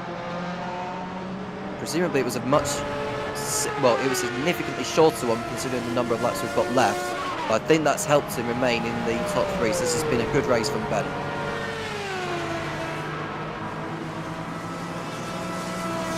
5 seconds to be exact for Ben Borman, but that's significantly quicker than what his rivals will have done.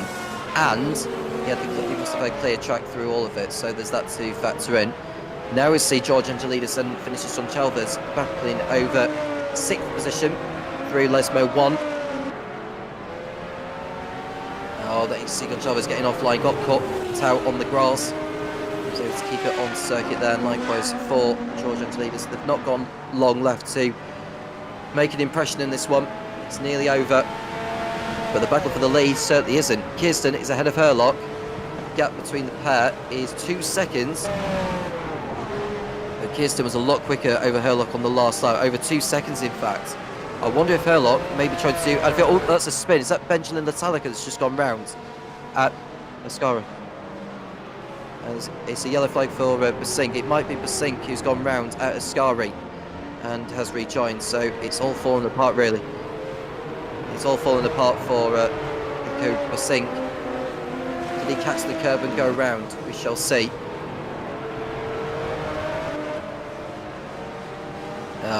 It didn't catch the curve, it just went in with too much speed. That's unfortunate, and that was enough for Ethan Funk to go through. 3 laps to go here at Monza, and Kirsten's lead has increased to 2.6, and Dan Kirby, with the damage that he picked up by riding the curb earlier at turn number 1, is consigned to a 3rd place finish here. He'll take the points and try again next time out. The season continues its circus of 1981. We go to Riverside next in 2 weeks' time. It's a 90-minute event for your information.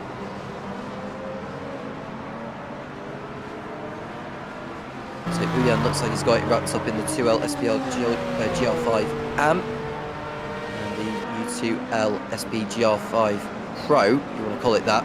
JT Tammy is on course to wrap it up respective category. There we see, is that Ethan Funk on the tail of Nicholas Kirsten? He may well have been, and Herlock has gone off again at the Della Rogia, so he's determined to make up all the time. Going through the gravel won't have done his machine too much good. The fast up of the race is Eduardo Beninca. That's the latest he's just posted actually.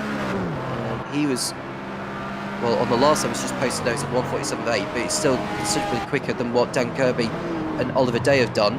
Beninka is 13 seconds off Oliver Day. There have been only a few laps to go. So he's going to have to really, really get the hammer down here. He needs to take about 4 seconds out of Day's lead, which is...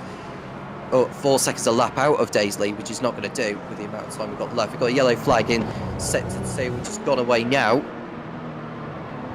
Gilles Lalonde, who has had another moment on circuit, is running in 22nd place overall in this one, and 8th in class. And what has he done here, Gilles Lalonde? Is the back end had stepped out, corrects the slides, he catches the curb, and it's just been one of those days for Gilles Lalonde. We won't compound his misery anymore. Back to Nicholas Kirsten, who started on the front row of the grid in 2nd place. And he's on course for victory here. He'll be the 3rd different winner overall. Eduardo Beninca took victory at Daytona.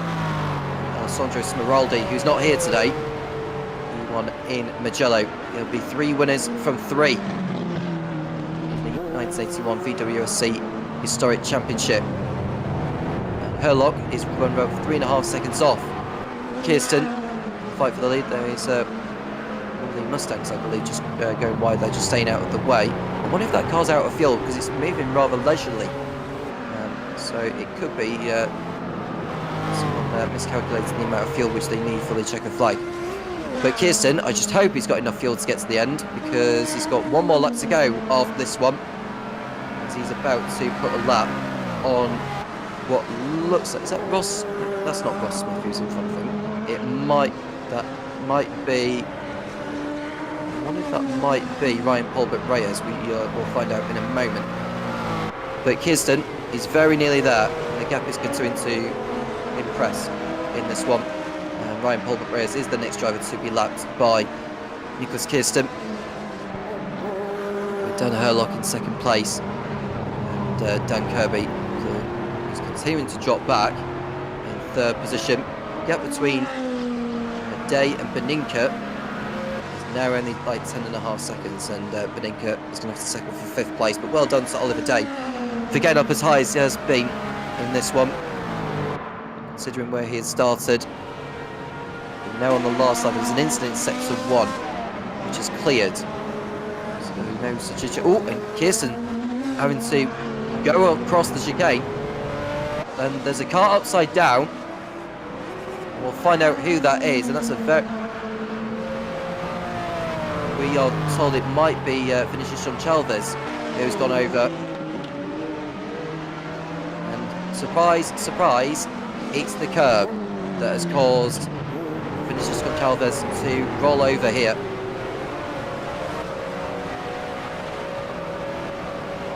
That's very unfortunate. Very unfortunate way to end Chalvez's race. But Kirsten is very close to the checker flag now. It's been a race of pit strategy here at Monza in mixed conditions. And you just see... You can see Ethan Funk trying to get through as well on Elkio Singh, who's got back ahead of it now into 5th place in class. But Kirsten is very nearly to the checker flag here. And at the bottom right is John Uyen, who's about to take victory in the 2L SPGR5 AMS class as well. But the 2L SPGR5 class is about to be wrapped up. An overall victory for Nicholas Kirsten, started on the front row of the field and got by Herlock and Kirby, both in the pits and on circuit. Nicholas Kirsten heads over the line to win the 250 kilometre of Monza of 1981 by a few seconds over Dan Herlock in 2nd place. It's a 3rd consecutive 2nd place finish for Dan, but he remains the championship leader. Dan Kirby will come home in P3 in the Porsche after the damage he picked up by going over the curb at the Rettifidio. Looks like he's picked up some damage on the rear wing there for Dan Kirby. And JT Tammy is over the line to win in the U2L SPGR5 class with Becky Ely Clark, who has not got over the line yet, but will do so very, very shortly. She holds off Ben Borman to the end. Ben Borman's only 1.5 seconds behind Becky, actually, so he's absolutely giving it. Putting Ely Clark under pressure, but Ely Clark is going to hold on for 2nd place ahead of Ben Borman. On the fresher tyres, wasn't able to close down the gap on her, but it's a class podium for him. And John Uyan is still going at the moment. Matt Overton has won in the U2L SPGR5 and class. Very, very well done to him by a comfortable margin over Carl Stroll. John Uyan is coming around the Parabolica to win by around about 4.5 seconds over Ross Smith, who's been able to get the gap down, but time has run out for Ross Smith to do anything about John. So it's John Uyan who rounds out the 2L SPGR5 and victory over Ross Smith, with Jerry Chen completing the podium in that class. And I think that's pretty much everyone over the line now. And we can run down on the final race result before we have a word with our class winners for this evening.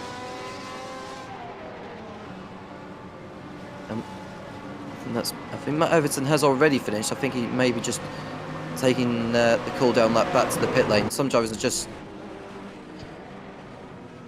So the checker flag has fallen here at Monza after a very, very intriguing race here that we've seen mixed conditions and a lot of strategy involved.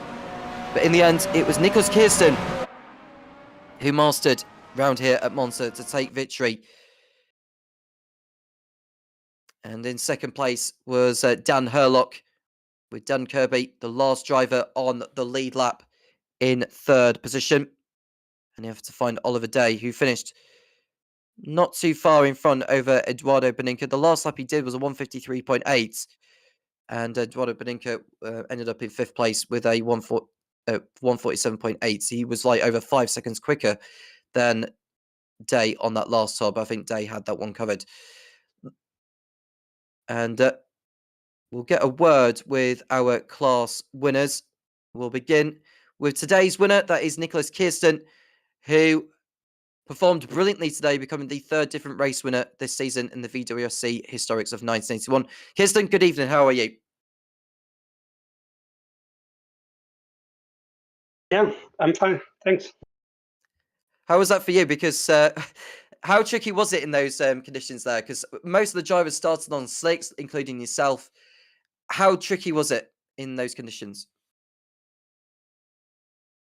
Yes, it was quite tricky at the beginning of the race and got trickier until the first pit stop. And I think shortly before the first pit stop, the rain stopped and the track dried out a little bit. And from then on, it got a little bit easier. And throughout the race, I think we've seen many drivers like fall off the circuit as well.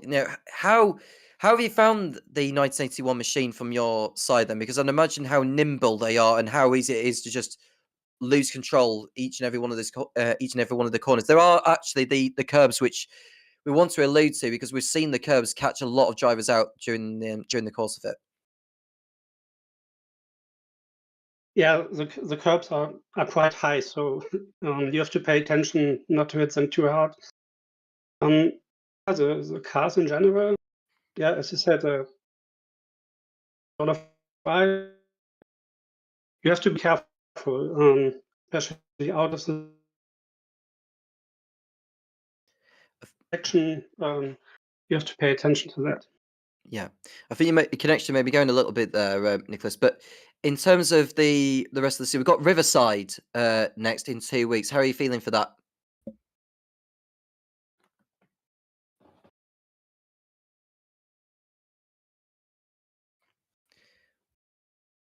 I think we've lost Nicholas there, but we'll have a word with him maybe a little bit later, maybe once his connection sorts out. Let's have a word with John Uyan, who came out on top in the 2L SPGR5 AM series. John, good evening. How are you? Hello, sirs. I'm happy it's over. Yeah, you had Ross Smith on your tail as well. I think it was around about 4 seconds or something. Was he closing down the gap with you at a rate of knots? A little bit, yeah. I did. I think 2 small mistakes. He definitely closed up the gap after the last pit stops. Yeah, I was definitely keeping an eye on that. I imagine so. The wet conditions to begin with. I mean, there was this transition of dry to begin with. It was damp, but it lent more for dries for most of the field. And then as the rain came down, people were going on wet. Some decided to stick onto the slicks. What was the plan for you throughout all of that?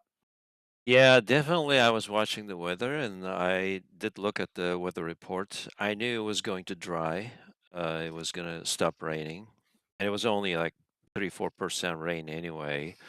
On the server, it said 5%.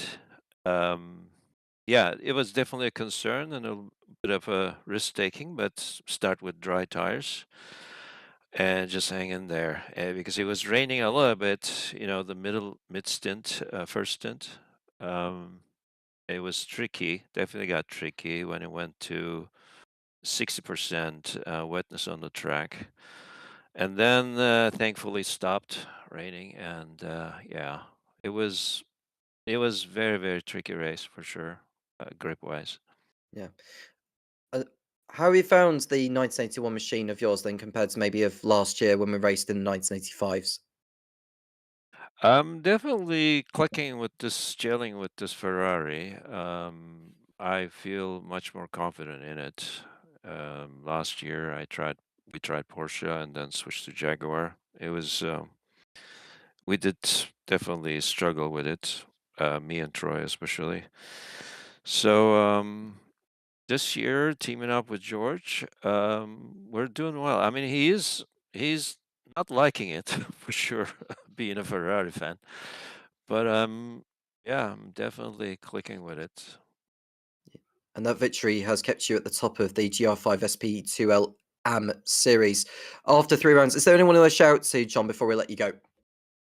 Again, all the drivers, it was really, tough conditions, but whatever I've seen, it was a good clean racing, as much as it could be these conditions.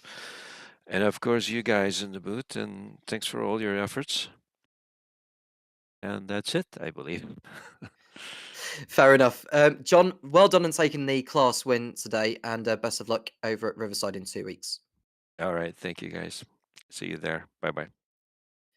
That was John Urian who spoke to that. Let's have a word with JT Tummy, who won out convincingly over his nearest rival. That was Becky Ely Clark and Ben Bowman, who ended up in third place. JT, good evening. Howdy. Howdy indeed. Was it that much of a rocky ride throughout the race for you in those tricky conditions? Oh god, it was horrible. What was it? Oh yeah, I spun, I don't know, at least 4 times. And did you hit the curb at some point, which caused the car to spin? Because we've seen numerous drivers do that over the course of the race, or at least did you maybe witness what was going on with that? Yeah, there were some people just taking too much curb and getting some damage from that. One of them happened directly in front of me. I avoided them. I could not avoid their bumper though. And and how would you maybe compare this one to the previous rounds of Daytona and Mugello for yourself? Have you got the handle on the 1981 machine yet? Yeah, kinda. The conditions meant it was very tricky today, just because that car needs the rear to rotate to be quick, and with slicks out on a wet track, it was just there was too much rotation. But my racing was bad, the execution was bad, but luckily the strategy was enough that it gave me a big gap to everybody else. So I'll take it, I guess. Yeah, it was a very convincing drive. I mean, it was like over 40 seconds or something over Becky Ely Clark. So it was one of the most dominant performances I've seen from any class in a series like this one. Is there anyone on the shout to JT before we let you go? Just same group, Storm Gang for putting out an awesome mod, CMS for running this, all the time and effort worked to make this happen every weekend, and you guys for joining us and putting on a good show. Wonderful. JT, very, very well done today in winning out in your class, and see you next time at Riverside in 2 weeks. Yeah, definitely. Thanks, guys. That was JT Tummy who we spoke to there. We'll have a word with the man who came out on top in his respective class as well. That is Matt Overton. Matt, good evening. Good evening, or good afternoon. Great to be here. Yeah, well, it is 10 to 9 over in the UK, where I'm from. So if you want to say good afternoon, that's absolutely fine. I will. As far as today's running was concerned, tricky one for you? Oh, hugely tricky for everybody. I came out very fortunate. I went in thinking, okay, just be patient, don't worry about it. I ran a risk with the slicks to start with, and said just take your time, and it worked out. I managed to avoid any really serious damage. I did manage to take off my front wing once myself, and then I got hip checked, and the front came off again. So I drove a good part of the race without with anything, no front downforce. But fortunately, Ben Borman, I'll give a shout out to him, super set up for the Esprit, and I was able to manage it. So I'm very pleased. Yeah, it's nice of you to mention him actually, because he was running towards the back end in the class, and then somehow found a strategy that suited him, and he just propelled up the order from there. So very well done to Ben today, because I thought he was he's one of those that's done better than I expected him to, in my honest opinion. Well, he had a bad queue, and then some bad luck early on, and then just overcame it and ran a great race. So props to him, and shout out to Chris Ndoje, my teammate, who finished third. So really pleased with his progress, doing well. And yeah, tough race. The conditions were really weird, and cars everywhere. The curbing was really nasty. So Yeah. avoiding the curbing was really important. With John Mayer not around today, you are now into the lead of the. Go on.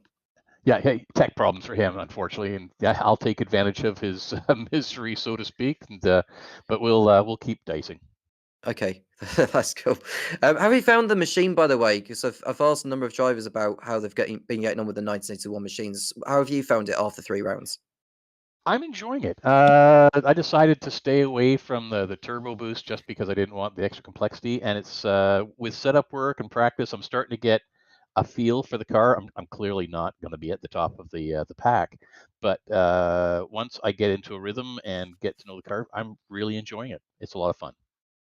Excellent. Is there anyone to shout out to, Matt, before we let you go? Well, to the whole SGS team for the mod, to George especially for working with me in terms of some of the things for the setup and the race, and just putting on a great series here, and the modern series. Just super job, and to you guys for being here each race and giving us some tremendous publicity and a good description of the race. So there we are. Excellent. Paul, Matt, thank you so much for speaking to us. Well done on winning out in your class today, and best of luck next time out at Riverside in 2 weeks. Thank you. Take care. Thank you very much, and bye-bye. That was Matt Overton there, and we might want to get a word with Paul Glover, actually, who's been working behind the scenes during the course of today. Paul, 250 kilometers at Monza, mixed conditions, especially at the beginning. It had it all, but I think by the time the second half of the race came around, drivers were able to stay on the circuit a lot more, and I just wonder what Riverside is going to produce in 2 weeks. Yeah, hi everybody. Clearly a tricky race for a lot of the drivers, particularly at the beginning. I didn't want to flood the feed with replay after replay, but there were a lot of drivers going off. And as we saw today, there were a number of drivers that got caught out by the high curbs, especially if they go the wrong side of the curbs as well, you know, like if they don't quite make the corner. But yeah, and it's unfortunate what happened there with was it Kirby and Petrafsky? I can't remember who got caught up in that. You know, where who was in third at the time. My memory escapes me, but yeah, no, it was Kirby and Petrafsky. They're talking about it in chat. That helps. So that shows you my memory isn't as bad as I thought.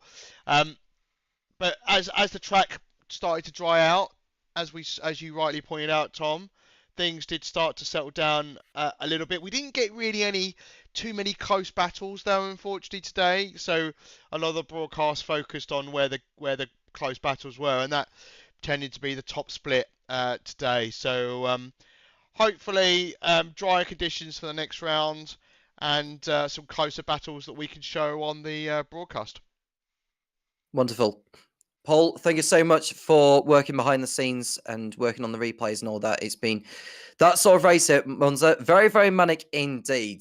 And in the end, it was Nicholas Kirsten who came out on top, with Dan Herlock in second place and Dan Kirby in third position. Well done to all our class winners that we've just spoken to just now, and we'll hope to see more of it at Riverside in a couple of weeks. Thank you so much for tuning in. Thanks to everyone that's competed as well. We go to Riverside on the 28th of Feb, and then it's Sebring a week after that on the 7th, and it's Le Mans on the 11th of April, and it's a 3-month gap before we do battle again at Watkins Glen, and there's all sorts of other circuits we'll be racing at in the back end of the year with likes of Spa, Road America, Silverstone, Nürburgring, Pagusa, Daytona again, Motorsport Park, and Brands Hatch on the 12th of December. It should be a very exciting season indeed. And well, let's hope for more of it at Riverside, and we'll find out whether Nicholas Kirsten can keep up the good work. Will we see a 4th different race winner? Well, you know where to tune in. I am Tom Cairns. Well, Paul Glover working behind the scenes, and we'll speak to you again soon when the VWSC Historics of 1981 returns. Goodbye.